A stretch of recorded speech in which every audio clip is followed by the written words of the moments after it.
ശരിയാ, ചില ആളുകൾ വരുമ്പോൾ നമ്മൾ പറയാറുണ്ട് എന്തൊരു ഓറയാണ് അവർക്ക്. യെസ്, ഭയങ്കര. ഏറ്റവും കൂടുതൽ ഞാൻ കേട്ടേക്കുന്നത് ലാലേട്ടൻ വരുമ്പോഴാണ്. ഭഗവാൻ കൃഷ്ണനെ സംബന്ധിച്ച് പറയാറുണ്ട്, അദ്ദേഹം ആണ് ആദ്യത്തെ ഈ റിസോഴ്സ് കാട്ടിക്കൊടുത്ത ആൾ. അർജുൻ അപ്പൊ എന്താണ് ഈ DMIT? അതൊരു കുട്ടിയുടെ വ്യക്തിത്വ വികസനത്തിന് അല്ലെങ്കിൽ അവന്റെ കരിയർ ചൂസ് ചെയ്യുന്നതിൽ എത്രത്തോളം പ്രയോജനപ്പെടുത്താൻ സാധിക്കും? മനുഷ്യന്റെ ചിന്തകളാണ് അവനെ നാശത്തിലേക്കും ഉയർച്ചയിലേക്കും കൊണ്ടുപോകുന്നത്. കൊണ്ട് അപ്പോൾ ഒരാൾ നമ്മുടെ നാട്ടിൽ നിന്ന് പോയി രക്ഷപ്പെടുമ്പോൾ അവരെ ചുറ്റിപ്പറ്റി ഒരുപാട് കുടുംബങ്ങളാണ് രക്ഷപ്പെടുന്നത്. പലപ്പോഴും ഈ ചരട് കെട്ടുന്നതൊക്കെ അന്ധവിശ്വാസമായിട്ടാണ് എനിക്കും മനസ്സിലായിരിക്കുന്നത്. ഓക്കെ, അപ്പൊ അതിനകത്തെ യുക്തി എന്തായിരിക്കും? നിങ്ങൾക്ക് ഒരു 1000 ബുക്ക് വായിച്ചാൽ കിട്ടാത്ത അനുഭവ സമ്പത്തുള്ള ഒരാളോടൊപ്പം ഒറ്റ മണിക്കൂർ ഇരുന്നാൽ മതി. എന്താണ് മനോരോഗം? എന്താണ് മനസ്സിന്റെ അസുഖം? മൈൻഡിന്റെ ഫുൾ ഫോം എന്ന് പറഞ്ഞാൽ തന്നെ multiple intelligence in normal direction. Retirement എന്ന് പറയുന്നത് മനസ്സിന്റെ ഒരു അവസ്ഥയാണ്. പ്രത്യേകിച്ച് ഇനി ഒന്നും ചെയ്യാനില്ല എന്നൊരു മാനസികാവസ്ഥ ഒരു വ്യക്തിയുടെ ജീവിത കാലഘട്ടത്തിൽ എപ്പോൾ ഉണ്ടാകുന്നോ അന്ന് റിട്ടയർമെന്റ് ആണ്. അന്നാണ്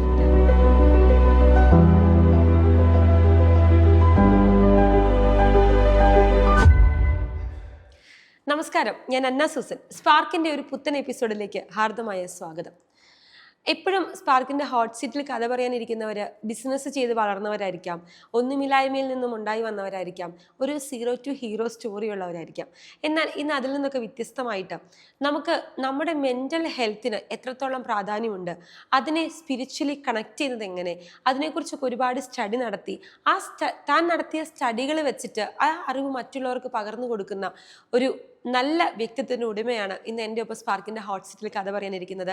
ഞാൻ വളരെയധികം സ്നേഹത്തോടു കൂടിയും അതിനേക്കാൾ ഉപരി ബഹുമാനത്തോടു കൂടിയും അദ്ദേഹത്തെ ഈ സ്പാർക്കിൻ്റെ ഹോട്ട് സീറ്റിലേക്ക് സ്വാഗതം ചെയ്യുന്നു. നമസ്കാരം സർ. നമസ്കാരം. സ്വാഗതം. വളരെയധികം സന്തോഷമുണ്ട്.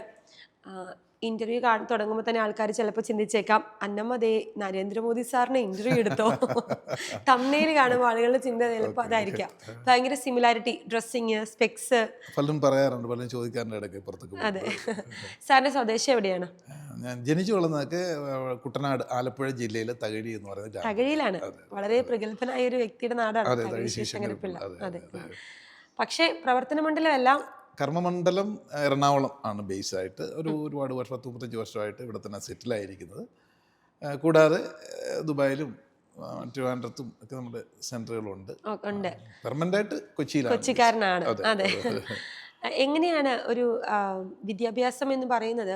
ഇപ്പം നമ്മൾ തമ്മിൽ സംസാരിച്ചപ്പോൾ ഒരുപാട് പേരിനൊപ്പം തന്നെ ഒരുപാട് വിദ്യാഭ്യാസ യോഗ്യതകളും അതിനേക്കാൾ ഉപരി നേടിയെടുത്ത കുറേ അനുഭവങ്ങളുടെ ഒരു വലിയ നിര തന്നെയുണ്ട്. സ്കൂൾ വിദ്യാഭ്യാസം കഴിഞ്ഞതിന് ശേഷം എന്തിലേക്കായിരുന്നു തിരിഞ്ഞത്? നമ്മുടെ സ്കൂൾ വിദ്യാഭ്യാസവും പിന്നെ പ്രാഥമിക വിദ്യാഭ്യാസവും ഒക്കെ കഴിയുന്നതൊക്കെ പറഞ്ഞതൊക്കെ ആലപ്പുഴ തന്നെയായിരുന്നു. അതിനുശേഷം ഞാൻ HSC സേഫ്റ്റി എഞ്ചിനീയറിംഗിലേക്ക് തിരികെയാണ്. നമ്മൾ ഡിസാസ്റ്റർ മാനേജ്മെൻറ്റ് എന്ന് പറയുന്ന മേഖലയിലേക്ക് ഫയർ സേഫ്റ്റി ഇന്ന് തുടങ്ങും. അപ്പോൾ അത് കോമണാണ് കേട്ട് കഴിഞ്ഞാൽ. പിന്നെ അതിൽ നിന്ന് HSC engineering, health safety environment engineering എന്ന് പറയും. അതിൽ അക്കാഡമി സ്റ്റാർട്ട് ചെയ്യുന്നു. അതിലൂടെ നിരവധി ആൾക്കാരെ എബ്രോഡിൽ, വിദേശ രാജ്യങ്ങളിൽ സേഫ്റ്റി ഫസ്റ്റ് ദെൻ വർക്ക് എന്നുള്ളതാണ്. ഏറ്റവും കൂടുതൽ നിയമത്തിൽ സുരക്ഷാ മാനദണ്ഡങ്ങൾക്ക് പ്രാധാന്യം കൊടുക്കുന്നതാണ് മറ്റുള്ള എല്ലാ ലോകരാജ്യങ്ങളും. അപ്പോൾ അവിടേക്ക് ഉദ്യോഗാർത്ഥികളെ ഇവിടെ പരിവോക്കമാക്കി സെലക്ഷൻ കൊടുക്കുന്ന ഒരു അക്കാഡമി അത് അന്ന് തൊട്ടേ നടത്തി പോരുന്നു. ഇപ്പോഴും വളരെ വിജയകരമായി പോയിക്കൊണ്ടിരിക്കുന്നു. അങ്ങനെ സേഫ്റ്റി എഞ്ചിനീയറിംഗ് ആണ് ബേസിക്കലി ബൈ പ്രൊഫഷൻ എന്ന് പറയുന്നത് പഠിച്ചത്. അപ്പോൾ ഈ 40-40 വർഷങ്ങൾക്കൊക്കെ മുന്നേ പ്രീ ഡിഗ്രിയാണ് അന്ന്, +2 പ്രീ ഡിഗ്രിയാണ്. അപ്പോൾ ഈ പ്രീ ഡിഗ്രി കഴിയുമ്പോൾ സാധാരണ കുട്ടികളൊക്കെ ആണെങ്കിൽ സ്വാഭാവികമായിട്ടും വീട്ടിൽ തന്നെ എന്തെങ്കിലും പരിപാടിയായിട്ട് കൂടും. അല്ലെങ്കിൽ ഇപ്പോൾ പിതാവ് കർഷകനാണെങ്കിൽ കർഷകൻ്റെ വഴിയേ പോകും, പിതാവ് സ്കൂൾ മാസ്റ്റർ ആണെങ്കിൽ ആ വഴിക്ക് പോകും. പക്ഷെ അവിടെ നിന്ന് വ്യത്യസ്തമായിട്ട് അതുവരെ എനിക്ക് തോന്നുന്നു ആ കാലഘട്ടത്തിൽ ആരും തിരഞ്ഞെടുക്കാത്തൊരു കോഴ്സാണ് HSC എന്ന് പറയുന്നൊരു കോഴ്സ്. അത്രയും ഒരു കേട്ടുകേൾവി ഇല്ലാത്തൊരു കോഴ്സാണ്. അങ്ങനെ ഒരു കോഴ്സ് ചൂസ് ചെയ്യാനുള്ള റീസൺ എന്തായിരുന്നു? ചെറുപ്പം മുതലേ നമുക്കറിയാമല്ലോ, നമ്മുടെ പഠിച്ചു വരുന്ന കാലഘട്ടം മുതൽ ഈ പഠന വിഷയത്തെക്കാൾ ഉപരി പുതിയതായി എന്തെങ്കിലും കണ്ടെത്തുക, നമ്മുടേതായ രീതിയിലുള്ള ഒരു വെർസറ്റൈൽ സ്റ്റൈൽ ഡെവലപ്പ് ചെയ്യുക, അങ്ങനെയുള്ളൊരു വാസന ഉള്ളിലുണ്ടായിരുന്നു. അങ്ങനെ വന്നാണ് ആ കാലഘട്ടത്തിൽ ഈ പറഞ്ഞതുപോലെ സേഫ്റ്റി എഞ്ചിനീയറിങ്ങിനോ ഫയർ ആൻഡ് സേഫ്റ്റിക്കോ വലിയ പ്രാധാന്യമൊന്നും ഉണ്ടായിരുന്നില്ല.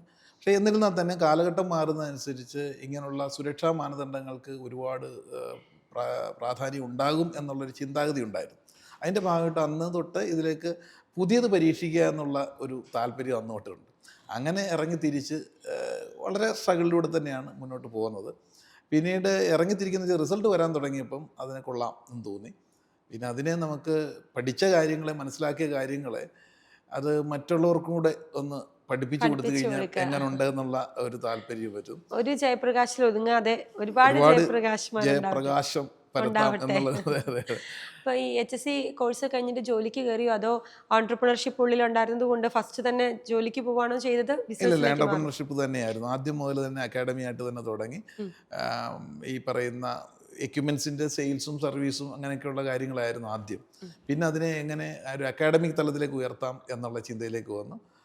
അങ്ങനെ കേന്ദ്ര ഗവൺമെൻറ്റിൻ്റെ ഒരു സ്ഥാപനം ഉണ്ടായിരുന്നു തിരുവല്ലയ്ക്കടുത്ത്, സെപ്റ്റി എന്ന്, small entrepreneur promotion training institute. അവിടെ ഒരു 6-7 വർഷക്കാലം ഇത് ടീച്ചിങ്, അവിടെ വെച്ചാണ് സിലബസൊക്കെ ഞാൻ തയ്യാറാക്കുന്നത്. ഇതിനു വേണ്ടി തന്നെ സിലബസൊക്കെ തയ്യാറാക്കി. എന്തും ന്യൂ ഇൻവെൻഷൻ ആയിരുന്നു ആദ്യം. അങ്ങനെ ഫയർ ആൻഡ് സേഫ്റ്റി മേഖലയ്ക്ക് ഒരു പുതിയ സിലബസോടുകൂടി തന്നെ കുട്ടികളെ വളരെ കുറച്ച് സമയം കൊണ്ട് എബ്രോഡിലേക്ക് എത്തിക്കാനുള്ള ഒരു പോക്കങ്ങ് പോയി. ഒരു 6-7 വർഷം കഴിഞ്ഞപ്പം സ്വന്തമായിട്ട് നമ്മുടേതായ അക്കാഡമി എറണാകുളത്ത് സ്റ്റാർട്ട് ചെയ്തു. അതൊരു 1 മന്തിൻ്റെ ക്രാഷ് കോഴ്സിലൂടെ വളരെ കുറച്ച് സമയം കൊണ്ട് തന്നെ എബ്രോഡിൽ അറിയേണ്ട ഇൻ്റർനാഷണൽ സ്റ്റാൻഡേർഡിൽ കോച്ചിങ് കൊടുത്ത്, പ്രത്യേകിച്ചും ഈ അഭ്യസ്തവിദ്യരായിട്ട് ഒരുപാട് ചെറുപ്പക്കാരുണ്ട്. എങ്ങോട്ട് പോകണമെന്നറിയില്ല, അവരുടെ സ്കിൽ അവർക്കുണ്ട്, പക്ഷേ എങ്ങനെ ഉപയോഗിക്കണമെന്നറിയില്ല. അങ്ങനെയുള്ളവരെ കുറച്ച് സൈക്കോളജിക് പരമായിട്ടുള്ള മനഃശാസ്ത്രപരമായിട്ടുള്ള സമീപനത്തിലൂടെ അവരുടെ ഫ്യൂച്ചറിനെ പറ്റിയും അവരുടെ ഉള്ള കഴിവിനെ പറ്റിയൊക്കെ ഒന്ന് കാട്ടിക്കൊടുത്തുകൊണ്ട്, പ്രചോദനം കൊടുത്തുകൊണ്ട് ഈ വിഷയം പഠിപ്പിച്ചപ്പോൾ ഒരുപാട് ആൾക്കാർക്ക് ജോലി കിട്ടാൻ തുടങ്ങി. അപ്പോൾ ഒരാൾ നമ്മുടെ നാട്ടിൽ നിന്ന് പോയി രക്ഷപ്പെടുമ്പോൾ അവരെ ചുറ്റിപ്പറ്റി ഒരുപാട് കുടുംബങ്ങളാണ് രക്ഷപ്പെടുന്നത്. അപ്പോൾ അങ്ങനെ ആ കുടുംബങ്ങളുടെ പ്രാർത്ഥനയും അല്ല അവർ നമുക്ക് തന്ന പ്രോത്സാഹനവും ഒക്കെ കൊണ്ട് ഈ ഒരു വിഷയം വളരെ വിപുലമാക്കണമെന്ന് തോന്നി. അങ്ങനെ ഒരുപാട് സ്റ്റുഡൻസിനെ ഇത് പഠിപ്പിച്ച് ഇന്ന് ലോകരാജ്യങ്ങളിലെമ്പാടും 10,000-കണക്കിന് ലക്ഷക്കണക്കിന് ശിഷ്യഗണങ്ങൾ ഞാനിവിടെ പഠിപ്പിച്ച് വിട്ടു. എക്സാക്റ്റ് പറഞ്ഞാൽ ഒരു 35 വർഷത്തോളമായി ഈ ഒരു രംഗത്ത് HSCയിൽ തുടങ്ങി. അതിപ്പോഴും 35 വർഷമായി. എന്തായിരുന്നു ബ്രാൻഡിന്റെ പേര്? ആദ്യത്തെ safety tech management. Safety tech management ഇപ്പോഴും അങ്ങനെ തന്നെയാണ്. ഇപ്പോഴും അങ്ങനെ തന്നെയാണ് പോകുന്നത്. സേഫ്റ്റി ടെക് സേഫ്റ്റി ഓഫീസേഴ്സിനെ മോൾഡ് ചെയ്യുന്ന ഇന്റർനാഷണൽ ഒരു കോച്ചിങ് കൊടുത്ത് ഇപ്പം ഡയറക്റ്റ് ഞാൻ അതിനകത്ത് വലിയ ഇൻവോൾവ്മെന്റ് ഇല്ലെങ്കിലും ഞാൻ അത് കണക്കുള്ള എക്സ്പെർട്ട് എയിമിൻ്റെ ഫാക്കൽറ്റീസ് ടീം തന്നെ അത് ഡെലിഗേറ്റ് ചെയ്തു. ഞാൻ ഇടയ്ക്ക് പോകും, പ്ലേസ്മെൻറ്റും ഇവർക്ക് കൊടുക്കുന്നുണ്ട്. കഴിഞ്ഞ് കഴിഞ്ഞാൽ 1-2 മാസം കൊണ്ട് ഇവരെ നല്ല ഒരു ഹാൻഡ്സം സാലറിയോടുകൂടി തന്നെ വിദേശത്തേക്ക് ഒരു വഴികാട്ടി കൊടുക്കാൻ സാധിക്കുന്നുണ്ട്. ഏകദേശം 35 വർഷത്തോളമായി. 35 വർഷത്തെ പാരമ്പര്യമുണ്ട് സേഫ്റ്റി ടെക്കിന്. അപ്പൊ ഒരു മാസത്തെ കോഴ്സാണ്. അതെ, 1 മന്ത് ക്രാഷ് കോഴ്സാണ്. ഒരു മാസം കൊണ്ട് തന്നെ നമ്മൾ 1-2 വർഷം പഠിക്കേണ്ട കാര്യങ്ങളെ തിയറിയും പ്രാക്ടിക്കലും കൂടാതെ മനഃശാസ്ത്രപരമായിട്ടുള്ള വിഷയങ്ങൾ ഇവരെ നല്ലൊരു വ്യക്തിയായിട്ടൂടെ രൂപാന്തരപ്പെടുത്തുകയായിരുന്നു. ഇവൻ ഒരു 10ാം ക്ലാസ് കഴിഞ്ഞ് മുകളിലുള്ള ഏത് വിദ്യാഭ്യാസ യോഗ്യതയുള്ള സ്റ്റുഡൻസിനെയും കൊണ്ടുവരാറുണ്ട്.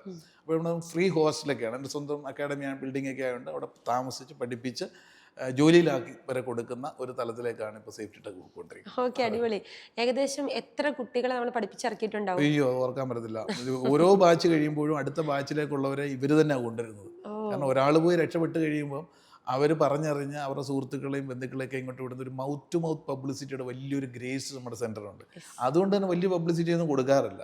കഴിഞ്ഞ പോയ സീനിയർ സ്റ്റുഡൻസ് ഒക്കെ തന്നെയാണ് അടുത്ത ബാച്ചിലേക്ക് കുട്ടികൾ അവരുടെ ഒരു റെസ്പോൺസിബിലിറ്റി ആയിട്ട് അവരത് ചെയ്യുന്നത്. എടപ്പള്ളി ഇളമക്കര തന്നെയാണ് നമ്മുടെ സെൻറ്റർ. അങ്ങനെ പോകുന്നു. ഓക്കെ, അവിടെ നിന്ന് പക്ഷേ വലിയൊരു സ്വിഫ്റ്റ് നമ്മുടെ ലൈഫിൽ നടക്കുകയാണ്.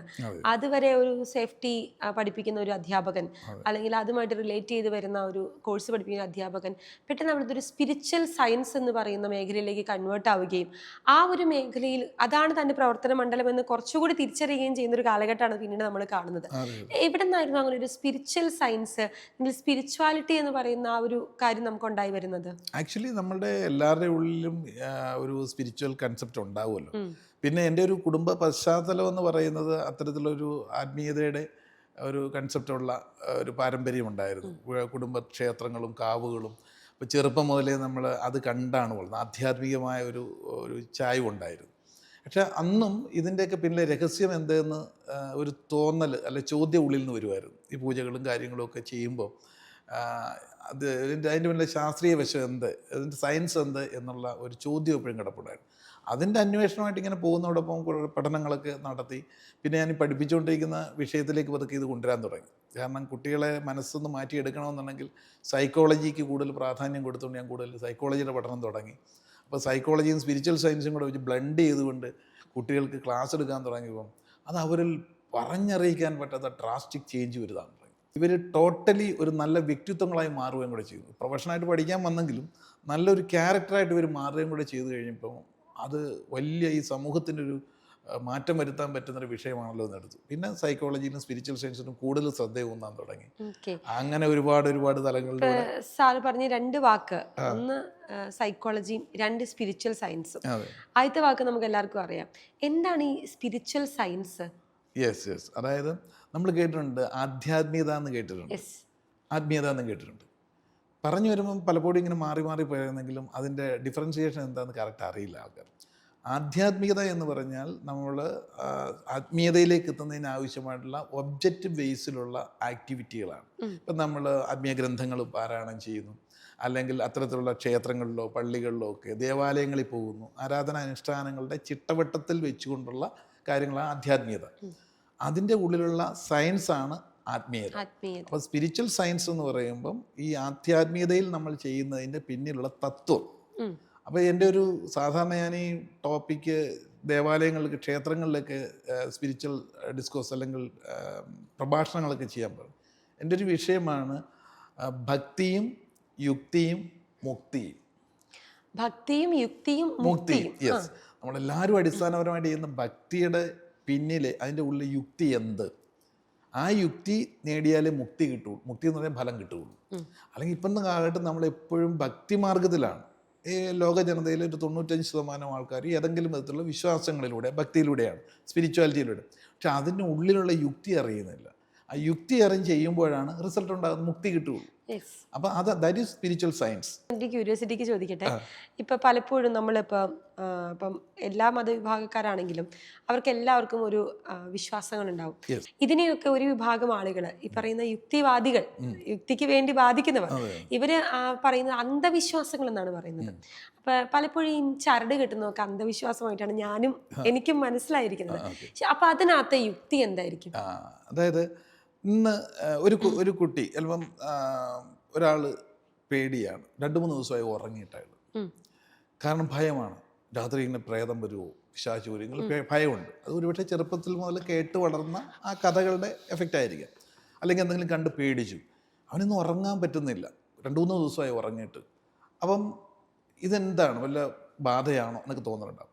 ഇങ്ങനെ വരുമ്പോഴാണ് ഒരു പുരോഹിതൻ്റെ അടുത്തോ അല്ലെങ്കിൽ നമ്മുടെ കുടുംബത്തിൽ തന്നെയുള്ള മുതിർന്ന അമ്മമാരോ അപ്പന്മാരോ ആരെങ്കിലും അടുത്ത് വിളിച്ചിരുത്തി ഒരു ചരടൊക്കെ എടുത്ത് അതിൽ കുറച്ച് മന്ത്രമൊക്കെ ജപിച്ച് നമുക്ക് ജപിച്ച് ചരട് പോലെ കെട്ടി കയ്യിൽ കെട്ടി മിണ്ടരുതെന്ന് പറയും. നല്ലവണ്ണം ജപിച്ച് കെട്ടിയിട്ട് ശരി ഇനി മുതൽ സുഖമായിട്ട് ഉറങ്ങിക്കോളും, ഒരു പ്രശ്നമില്ല എന്ന് പറഞ്ഞ് കെട്ടിക്കെടുത്താൽ അന്ന് തൊട്ട് അവൻ സുഖമായിട്ട് ഉറങ്ങുന്നെങ്കിൽ, ആ പ്രശ്നം പരിഹരിച്ചെങ്കിൽ, തീർച്ചയായിട്ടും ആ വിശ്വാസം ആശ്വാസം തരുന്നെങ്കിൽ അത് വേണം. കാരണം ഉറക്കമെന്ന് പറയാൻ നമുക്കറിയാമല്ലോ. ഇതേപോലെ ഓരോ കാര്യങ്ങളും ഒരു രക്ഷ കിട്ടുക എന്ന് പറയും. അപ്പം രക്ഷ എങ്ങനെയാണ് അതിൻ്റെ സയൻസ് എന്ന് ചോദിച്ചാൽ, സ്പിരിച്വൽ സയൻസ് എന്താണെന്ന് ചോദിച്ചു കഴിഞ്ഞാൽ, ഞാനിപ്പോൾ ഒരു തകിട് കെട്ടി, നമ്മുടെ ശരീരത്തിൽ എപ്പോഴും നമ്മുടെ ഉപബോധ മനസ്സെന്ന് പറയുന്ന ആത്മാവ് എപ്പോഴും ഉണർന്നാണ് ഇരിക്കുന്നത്. ജനിക്കുമ്പോൾ മുതൽ മരിക്കുന്നതിന് വരെ നമ്മുടെ ശരീരത്തിൽ അവെയറാണ്, അലേർട്ടായിട്ടായിരിക്കും. ബോധ മനസ്സ് എപ്പോൾ ഓഫായാലും ഉപബോധ മനസ്സ് കൂടുതൽ ആക്റ്റീവ് ആവും, ആത്മാവ്. അപ്പം ബോധത്തോടു കൂടി തന്നെ നമ്മുടെ ശരീരത്തിൽ എന്തെങ്കിലും ഒരു വസ്തു, ഒരു ഒബ്ജക്റ്റ് കെട്ടിയിട്ടുണ്ടെങ്കിൽ ഉപബോധ മനസ്സ് അത്ര ശ്രദ്ധിച്ചിട്ടുണ്ടാകത്തില്ല. അപ്പം പക്ഷെ രാത്രി ബോധ മനസ്സ് ഓഫാകുമ്പോൾ നല്ലതുപോലെ ശരീരത്തിൽ ഇങ്ങനെ സബ് കോൺഷ്യസ് മൈൻഡ് സെർച്ച് ചെയ്യുമ്പം ഇന്നലെ വരെ കാണാത്തൊരു സംഭവം അവിടെ കാണും. അപ്പോൾ അത് പെട്ടെന്ന് അവിടെ സ്റ്റക്കാവും. അപ്പോൾ എന്താണ് ഇതെന്ന് ഇതിന് സംശയമാണ്. സബ് കോൺഷ്യസ് മൈൻഡാണ് സർവ്വശക്തൻ. അപ്പോൾ അത് കോൺഷ്യസ് മൈൻഡിലേക്ക് സിഗ്നൽ പോകും, ഇതെന്താ സാധനം ഇവിടെ കിടക്കുന്നത്, ഇന്നലെ വരെ ഉണ്ടായിരുന്നില്ല. അപ്പോഴാണ് പറയുക ഇത് ഇന്ന കാര്യത്തിന് വേണ്ടിയാണ് കെട്ടിയിരിക്കുന്നത്, പേടിക്കണ്ട, അല്ല ഇന്ന കാര്യം സാധിക്കാനാണ്. ഉടനെ ഇതിന് മനസ്സിലായി, ഓ അതാണല്ലേ, എന്നാൽ ഓക്കെ. അപ്പോൾ സബ് കോൺഷ്യസ് മൈൻഡ് എല്ലാം നേടിത്തരുന്നത്, ഉപബോധ മനസ്സാണ്, ആത്മാവാണ് എല്ലാം നേടിത്തരുന്നത്. അതിനപ്പം മനസ്സിലായി ഇത് കെട്ടിയിരിക്കുന്ന ഇന്ന കാര്യത്തിന് വേണ്ടിയിട്ടാണ്, എന്നാൽ അത് ആയിക്കോട്ടെ, തഥാസ്തു, അതിനെ സംഭവിക്കട്ടെ. അങ്ങനെയാണ് രക്ഷ കിട്ടുമ്പോൾ അതിൻ്റെ ഫലം നമുക്ക് കിട്ടുന്നത്. മറ്റൊരു ഉദാഹരണം പറഞ്ഞു കഴിഞ്ഞാൽ, നമ്മളൊരു പാലം, നാരോ ബ്രിഡ്ജ് എന്ന് പറയും, നമ്മളൊരു കമുങ്ങുന്തടി പാലം ഉണ്ടാകും, അല്ലെങ്കിൽ ഒരു തെങ്ങുന്തടി പാലമൊക്കെ നാട്ടുപ്രദേശമൊക്കെ കണ്ടിട്ടുണ്ട്. അതിലൊക്കെ പോയിട്ടുണ്ടോ, സഞ്ചരിച്ചിട്ടുണ്ടോ? അപ്പോൾ അതിലൂടെ നമ്മളിങ്ങനെ പോകുമ്പം ഒരു പക്ഷേ വെള്ളത്തിൽ വീണേക്കാം. അത് വീഴാതിരിക്കാൻ നമ്മൾ സാധാരണ ഈ 2 കരകളെയും ബന്ധിച്ചൊരു കയറ് കെട്ടും, ചെറിയ ഒരു പിണിക്കയറെന്ന് വേണേൽ പറയാം, അല്ലെങ്കിൽ ഒരു കമ്പി കെട്ടും. ഈ കമ്പിയിൽ പിടിച്ചോണ്ട് നമുക്ക് പോകുമ്പോൾ വീഴില്ല. എന്താ വീഴാത്തത്? കമ്പി പിടിച്ചിട്ടുണ്ടല്ലോ. പിടിച്ചിട്ടുണ്ട്. പക്ഷെ ബുദ്ധിക്കറിയാം കാല് തെറ്റി വീണാൽ ഒരുപക്ഷെ വെള്ളത്തിൽ വീഴുമെന്നറിയാം.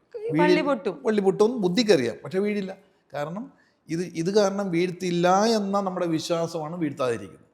അങ്ങനെ ഒരു ആപത്തിൽ അല്ല ഈ വെള്ളത്തിൽ വീഴ്ത്താതെ മറുകര നമ്മളെ കടത്താൻ ഈ കയറിന് പറ്റുമെങ്കിൽ അത്തരത്തിലുള്ള കയറ് വേണ്ടവർക്ക് അതാണ് നമ്മൾ കയ്യിൽ കിട്ടുന്നതും ദേവാലയങ്ങളിൽ പോകുമ്പോഴും എല്ലാം എന്നെ ഈ ശക്തി എന്നെ രക്ഷപ്പെടുത്തും, അല്ലെ എൻ്റെ ആപത്തിൽ കൂടെ ഉണ്ട് എന്നുള്ള വിശ്വാസം ആപത്തിനെ രക്ഷിക്കുമെങ്കിൽ അങ്ങനെയുള്ള വിശ്വാസമാണ്. അതൊരിക്കലും അന്ധവിശ്വാസമല്ല. എന്നാൽ അതിൻ്റെ പേരിൽ ആ ഒരു അങ്ങനെയുള്ള വിശ്വാസത്തിൻ്റെ പേരിൽ ഏതോ ഒരു ശക്തി ഒന്ന് ശരിയാക്കി തരാം എന്ന് പറഞ്ഞ് ഈ വിശ്വാസികളെ ചൂഷണം ചെയ്യുന്നതാണ് അന്ധവിശ്വാസം. പക്ഷിമൃഗാദികൾക്ക് സംബന്ധിച്ച് പറഞ്ഞാൽ അതുങ്ങൾക്ക് അത്രത്തോളം ബുദ്ധിവികാസം തന്നിട്ടില്ല. അതുകൊണ്ട് ഈ പ്രപഞ്ചത്തിലെല്ലാം ഒരുക്കി വെച്ചിട്ടുണ്ട്. ഭയമില്ലല്ലോ. പക്ഷിമൃഗാദികൾ രാവിലെ പ്രഭാതത്തിൽ തന്നെ അത് കരഞ്ഞുകൊണ്ടല്ല വിഷാദത്തിലല്ല എഴുന്നേക്കുന്നത്. പിന്നെങ്ങനെ ചിലച്ചുകൊണ്ടാണ്. ആഹ്ലാദ തുയിൽ ഉണർത്തുക എന്നാണ് പറയുന്നത്. കോഴിയൊക്കെ കൂവി ഉണർത്തുകയാണ്, സന്തോഷം ആഹ്ലാദത്തോടാണ്. കാരണം ഏതാനും നാഴിക കഴിയുമ്പോൾ നേരം പുലരും.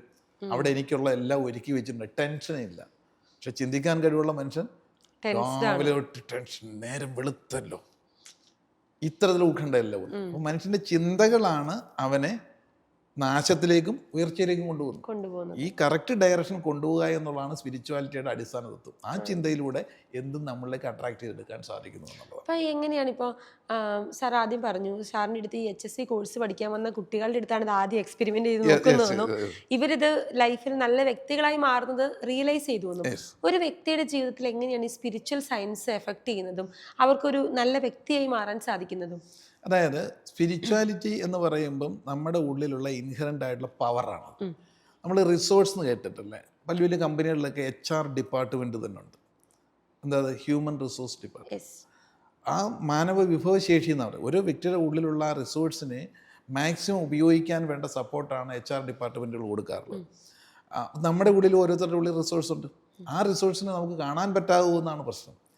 ഇപ്പം ഞാൻ പലപ്പോഴും പറയുന്ന ഉദാഹരണം, നമ്മൾ ഏത് പ്രൊഡക്റ്റ് ഉപയോഗിക്കുമ്പോഴും അത് പൂർണ്ണമായ രീതിയിൽ അത് കൈകാര്യം ചെയ്യണം. അതിൻ്റെ യൂസർ മാനുവൽ അറിഞ്ഞിരിക്കണം. ഒരു ബ്രോഷർ കിട്ടാറുണ്ടല്ലോ. ഇപ്പോൾ TV മേടിക്കുന്നു, മൊബൈൽ വാങ്ങുന്നു, ഫാൻ മേടിക്കുന്നു. നമ്മൾ ഈ പാക്കറ്റ് പൊട്ടിച്ചോണ്ട് യൂസർ മാനുവൽ എടുത്ത് ആദ്യം മാറ്റിയിടുകയല്ലേ ചെയ്യുന്നത്. എന്നിട്ട് നമുക്കറിയുന്ന രീതിയിലല്ലേ കുത്തിപ്പടിക്കുക. അപ്പോൾ സ്പിരിച്വാലിറ്റി, ആ സയൻസ് എന്ന് പറഞ്ഞാൽ മനഃശാസ്ത്രം തന്നെയാണ്. മനഃശാസ്ത്രം ഉണ്ടാകുന്ന സ്പിരിച്വാലിറ്റി എന്നാണ്. അപ്പോൾ അതെന്തെന്നുള്ളത് അറിയാൻ എല്ലാവർക്കും ആഗ്രഹമാണ്. പ്രത്യേകിച്ച് യൂത്തായിട്ട് ചെറുപ്പക്കാർക്ക്, പിള്ളേരെ സംബന്ധിച്ച് പറഞ്ഞാൽ ആ രീതിയിൽ പറഞ്ഞാലേ അവർ ഇൻട്രസ്റ്റിംഗ് ആവുള്ളൂ. അതിന് പകരം ദൈവികമായ കഥകൾ പറഞ്ഞിട്ട് കാര്യമില്ല. അപ്പോൾ നിൻ്റെ ഉള്ളിൽ നടക്കുന്ന യൂസർ മാനുവൽ എങ്ങനെയാണ് പ്രവർത്തിക്കുന്നത്, അദൃശ്യമായ ശക്തിയുടെ ആ പവർ, ആ യൂസർ മാനുവൽ പഠിച്ചാൽ നിൻ്റെ മിഷൻ്റെ കംപ്ലൈൻറ്റ് നിനക്ക് തന്നെ കണ്ടെത്താം. അല്ലെങ്കിൽ പല വർഷോപ്പിൽ കൊണ്ടുപോകേണ്ടി വരും. അപ്പം നിൻ്റെ മനസ്സെന്ന് പറയുന്ന അത്ഭുതകരമായ കാന്തിക ശക്തിയെ നീ തിരിച്ചറിഞ്ഞാൽ എന്താണ് നിനക്ക് നിൻ്റെ ജീവിതത്തിൽ വേണ്ടത്. ഞാനിപ്പോൾ സ്റ്റുഡൻസിനോട് പറയാം, നിങ്ങൾ എങ്ങും പോകണ്ട, ഞാൻ ഈ സൂത്രം പറഞ്ഞുതരാം. അത് നിൻ്റെ റിസോഴ്സിനെ എങ്ങനെ നിനക്ക് ഉപയോഗിക്കാൻ പറ്റും. സത്യത്തിൽ ഇത് HR തന്നെയാണ്. ഇതിൻ്റെ ആദ്യത്തെ വക്താവ് എന്ന് പറയുന്നത് നമ്മൾ പുരാണ പുരുഷന്മാരെയൊക്കെ ശ്രദ്ധിച്ച് അറിയാൻ പറ്റും. കഥകളിലൂടെയും ആത്മീയ ഗ്രന്ഥങ്ങളിലൊക്കെ അടങ്കൽ ചെയ്ത് തന്നെയാണ്. ഭഗവാൻ കൃഷ്ണനെ സംബന്ധിച്ച് പറയാറുണ്ട്, അദ്ദേഹം ആണ് ആദ്യത്തെ ഈ റിസോഴ്സ് കാട്ടിക്കൊടുത്ത ആൾ. അർജുനനോട് പറയും, നീ ഇങ്ങനെ തളർന്നിരിക്കാതെ, കരഞ്ഞിരിക്കാതെ, നിന്റെ കഴിവിനെ പറ്റി നിനക്കറിയരുത്. സൈക്കോളജി പരമായി പറഞ്ഞു കഴിഞ്ഞാൽ ഒരു വ്യക്തിയുടെ കഴിവിനെ പറ്റി കണ്ണ് തുറപ്പിക്കുമ്പോഴാണ് അവർ ശരിക്കും തെളിയുന്നത്. ഉടനെ അവർ ചോദ്യങ്ങൾ അവരിൽ നിന്ന് വരിക. ആ ചോദ്യങ്ങൾ ആദ്യം തന്നെ അർജുന വിഷാദ യോഗം എന്നാണ് പറയുന്നത്, ആദ്യത്തെ ചാപ്റ്റർ ഭഗവത്ഗീതയിൽ. വിഷാദ രോഗമല്ല, യോഗം. ഓരോ വിഷാദത്തെ യോഗമാക്കി മാറ്റാനാണ് അന്നുള്ളവർ ഇന്നാണ് വിഷാദ രോഗത്തിലായത്. അങ്ങനെ അർജുനനെ കണ്ണ് തുറപ്പിച്ചു. അപ്പോൾ അർജുനൻ ചോദിക്കുകയാണ്, ആത്മാവ് എന്താണ്, ഇവരെയൊക്കെ എങ്ങനെ കൊല്ലും, അവരുടെ ആത്മാവിനെ കൊല്ലാൻ പറ്റില്ല. അപ്പം മനസ്സെന്താണെന്നുള്ളതാണ് 2ാമത്തെ അധ്യായത്തിൽ പഠിപ്പിക്കുക. ആ മനസ്സിനെ പറ്റി പഠിച്ചാൽ ബാക്കി 16 അധ്യായവും ഓക്കെയാണ്, പ്രത്യേകിച്ചൊന്നും പഠിപ്പിക്കേണ്ട. അടിത്തറയാണ്, ഫൗണ്ടേഷനാണ് മനസ്സെന്ന് പറയുന്നത്. അങ്ങനെയാണ് സൈക്കോളജിയുടെ അടിത്തറ മനസ്സിലാക്കിയിട്ടുള്ള വ്യക്തികളുടെ ജീവിതത്തിലെ പ്രതിസന്ധികളെ അവരവർക്ക് തന്നെ ഡീൽ ചെയ്യാൻ, മറ്റെങ്ങും പോകേണ്ട ആവശ്യമില്ല. സത്യത്തിൽ അതാണ് ഞാനിവിടെ ചെയ്തുകൊണ്ടിരിക്കുന്നത്. വരുന്ന സ്റ്റുഡൻസിനെ ആണെങ്കിലും അവരുടെ ഉള്ള റിസോഴ്സ് എങ്ങനെ പ്രവർത്തിക്കുന്നു, അതിനെ സ്വയം അവർക്ക് എങ്ങനെ തിരിക്കാം, റിമോട്ട് ഉപയോഗിക്കുന്നത് പോലെ. അതറിയുന്ന വ്യക്തി ആരുടെ മുന്നിലും പതറില്ല. അവൻ്റെ ജീവിതത്തിലുള്ള എന്താണോ നേടിയെടുക്കേണ്ടത് കണ്ടെത്താനും കണ്ടെത്തി അത് തൻ്റെ ജീവിതത്തിലും കുടുംബത്തിലും സമൂഹത്തിലും കൊടുക്കാനായിട്ട് ആ റിസോഴ്സിനെ, ആ മാജിക്കിനെ എങ്ങനെ പുറത്തെടുക്കാം, ഈ പ്രാക്ടീസ് ഇത് കൊടുത്തു കഴിഞ്ഞപ്പോഴാണ് കുട്ടികൾക്ക് തീർച്ചയായിട്ടും ജോലി ചെയ്യണം. ആ ജോലിയെപ്പറ്റി പഠിപ്പിക്കുന്നു. ആ ജോലി നമ്മളിലേക്ക് എത്തണമെങ്കിൽ ഈ റിസോഴ്സിനെ എങ്ങനെ ഉപയോഗിക്കാം. അങ്ങനെയാണ് സ്പിരിച്വാലിറ്റി എന്ന് പറയുന്ന സംഗതി ഈ നമ്മുടെ വ്യക്തികളുടെ ഉള്ളിലേക്ക് എത്താനായിട്ട് ഈ സേഫ്റ്റി എഞ്ചിനീയറിങ്ങിലൂടെ ആദ്യം റിസൾട്ടുകൾ ഉണ്ടാകാൻ തുടങ്ങിയത്. അപ്പോൾ ഞാൻ ചോദിക്കട്ടെ, എന്നാണ് ഈ ഒരു സ്പിരിച്വൽ സയൻസ്, ഇപ്പോൾ ഞാൻ ജയപ്രകാശ് എന്ന പേരിൻ്റെ കീഴിൽ കണ്ട വലിയൊരു ഇതാണ് സ്പിരിച്വൽ സയൻറ്റിസ്റ്റ്. അപ്പോൾ ആ ഒരു പഠനത്തിലേക്കൊക്കെ മാറുന്നത് ഏത് വർഷങ്ങൾ, ഏത് വയസ്സ് പ്രായമുള്ളപ്പോഴൊക്കെയാണ്? ഞാൻ ഈ പറയുന്ന ഈ ഒരു കോഴ്സുകളിലൂടെ പോകുന്ന സമയത്ത് ഭയങ്കരമായ ക്യൂരിയോസിറ്റി, ലോകത്തെപ്പറ്റി പ്രപഞ്ചത്തെപ്പറ്റി അറിയണമെന്നുള്ളത്. പിന്നീട് ഒരു എക്സ്റ്റൻസീവായിട്ടുള്ള ട്രാവലായിരുന്നു. ഒരുപാട് ലോക രാജ്യങ്ങളൊക്കെ സഞ്ചരിക്കാൻ തുടങ്ങി, ഒരുപാട് ഗുരുക്കന്മാരെ തേടി പോകാൻ തുടങ്ങി. അങ്ങനെ പറയുമ്പോഴാണ് ശരിയായ ഒരു സയൻറ്റിഫിക്കായിട്ട് ഈ സ്പിരിച്വൽ സയൻസിൻ്റെ അർത്ഥതലങ്ങളെ പറ്റി മനസ്സിലാകും. ഒരുപാട് ഗുരുക്കന്മാരെ തേടി, ഓരോരുത്തർക്കും ഓരോ പെർസ്പെക്റ്റീവ് ഉണ്ട്. ഇതെല്ലാം എത്തുന്ന ഒരിടത്തേക്കാണെന്നുള്ളൊരു ചിന്തയപ്പോൾ കയറി പോകും. അങ്ങനെ കൂടുതൽ ഇതിന് ആധികാരികമായിട്ട് നമുക്ക് ആരോടെങ്കിലും സംസാരിക്കണമെങ്കിലോ നമ്മളത് പഠിക്കണം. പഠിച്ചതിനെ നമ്മുടെ ജീവിതത്തിൽ അപ്ലൈ ചെയ്ത് നോക്കണം. നമ്മുടെ ജീവിതത്തിൽ അപ്ലൈ ചെയ്ത് നോക്കി റിസൾട്ട് ഉണ്ടെങ്കിൽ മാത്രമേ മറ്റുള്ളവർക്ക് പറഞ്ഞു കൊടുക്കാൻ പാടുള്ളൂ. അങ്ങനെ ഈ പറയുന്ന പര്യടനങ്ങളെല്ലാം കഴിഞ്ഞ് വന്നപ്പം സംതിങ് കിട്ടി. പിന്നെ എൻ്റേതായ ഒരു സ്ലോട്ട് ഞാൻ അങ്ങോട്ട് രൂപീകൃതമാക്കിയെടുത്തു. അത് നമ്മുടെ ജീവിതത്തിൽ അപ്ലൈ ചെയ്ത് നോക്കിയപ്പോൾ അത് നല്ല രീതിയിൽ തന്നെ. അപ്പോഴാണ് ശരിക്കും അതുവരെ ജീവിക്കാൻ വേണ്ടേ തുടങ്ങി, ജീവിതം തുടങ്ങുന്നത് ഈ ഒരു സാധനം മനസ്സിലാക്കിയ പിന്നെ. അപ്പോൾ ഏത് പ്രതിസന്ധിയിലും നമുക്ക് തരണം ചെയ്യണമെങ്കിൽ നമ്മുടെ ഉള്ള റിസോഴ്സിനെ നമ്മൾ തന്നെ കണ്ടെത്തി അത് ബോധ്യം വന്നാൽ ആ ബോധ്യപ്പെട്ട കാര്യങ്ങൾ ഇനി ഈ സമൂഹത്തിന് ആവശ്യമുണ്ട് എന്ന് എനിക്ക് തോന്നി. അപ്പോൾ നമ്മളേതായാലും ഈ ലോകത്തേക്ക് വന്നു, നമ്മളിവിടുന്ന് തിരിച്ചു പോകുമ്പോൾ ഇങ്ങനെയുള്ള അറിവുകളൊക്കെ, അമൂല്യമായ അറിവുകൾ അറിയുന്ന ഒരുപാട് മാസ്റ്റേഴ്സിനെയും ഗുരുക്കന്മാരെയും ഡെവലപ്പ് ചെയ്യണമെന്നൊരു ചിന്ത വന്നു. അതിലൂടെയാണ് സ്പിരിച്വൽ സയൻസിന് മാത്രമായിട്ട്, അല്ലെങ്കിൽ സൈക്കോളജിക്കും സ്പിരിച്വൽ സയൻസിനും ക്ലബ് ചെയ്തിട്ടുള്ള ഒരു അക്കാഡമിക്കും കൂടെ ഒരു ചിന്ത വരുന്നു. പുതിയൊരു സ്ഥാപനം കൂടി പിറവിയെടുക്കുകയാണ്. എന്തായിരുന്നു ആ സ്ഥാപനത്തിന്റെ പേര്? ആ സ്ഥാപനത്തിന്റെ പേരാണ് mind tech management. MIND, mind tech management. അപ്പം മൈൻഡിന്റെ ഫുൾ ഫോം എന്ന് പറഞ്ഞാൽ തന്നെ multiple intelligence in normal direction. നമ്മളെല്ലാവരും മൾട്ടിപ്പിൾ ഡയറക്ഷൻ ഉള്ളവരാണ്, മൾട്ടിപ്പിൾ ഇന്റലിജൻസ് ഉള്ളവരാണ്. ആ മൾട്ടിപ്പിൾ ഇന്റലിജൻസിനെ നോർമൽ ഡയറക്ഷൻ ഓപ്പറേറ്റ് ചെയ്യാൻ പറ്റാത്തതാണ് കുഴപ്പം. അപ്പോൾ ആ നോർമൽ ഡയറക്ഷനെ കൊണ്ടുപോകണമെങ്കിൽ മൈൻഡിനെ പറ്റി പഠിക്കണം. അപ്പം മനഃശാസ്ത്രവും ഒപ്പം ഈ മനഃശാസ്ത്രം എവിടുന്ന് വന്നു നോക്കിയപ്പോഴാണ് അത് സ്പിരിച്വൽ സയൻസ് ആണ്. അവിടെ നിന്നാണ് എല്ലാം വരുന്നത്. നമ്മുടെ വേദങ്ങളിലും ഇതിഹാസങ്ങളിലും എല്ലാം അടങ്ങിയിരിക്കുന്ന തത്വം തന്നെയാണ്. അതിനെ ലഘൂകരിച്ചു കൊണ്ടിരുന്നതാണ് ഈ പറയുന്ന സൈക്കോളജി എന്നുള്ളത്. സൈക്കോളജിക് വെച്ചാൽ മനസ്സ്, അതിൻ്റെ ലോജിക്, മനസ്സിൻ്റെ ലോജിക്കാണ് സൈക്കോളജി. അതിനകത്ത് ആ രീതി പറഞ്ഞാലേ ശാസ്ത്രീയമായിട്ട് ആൾക്കാർ കുറച്ചുകൂടെ കൺവിൻസിങ് ആവുള്ളൂ. ആക്ച്വലി നമ്മൾ ചെയ്യുന്ന സ്പിരിച്വാലിറ്റി ചെയ്യുന്ന എല്ലാം സൈക്കോളജി തന്നെയാണ്. പ്രത്യേകിച്ച് പുതിയ തലമുറയൊക്കെ ആ രീതിയിൽ പറഞ്ഞു കൊടുത്താലേ അവർക്ക് സ്പിരിച്വൽ സയൻസിലോട്ടൊരു പ്രാന്തിയും വരികയുള്ളൂ. വന്ന് മൈൻഡ് ടെക് മാനേജ്മെൻറ്റിൽ നിന്ന് അതിൻ്റെതായ രീതിയിലുള്ള അക്കാഡമികൾ, 1 year ഡിപ്ലോമ കോഴ്സ് ഏത് വിഷയത്തിൽ?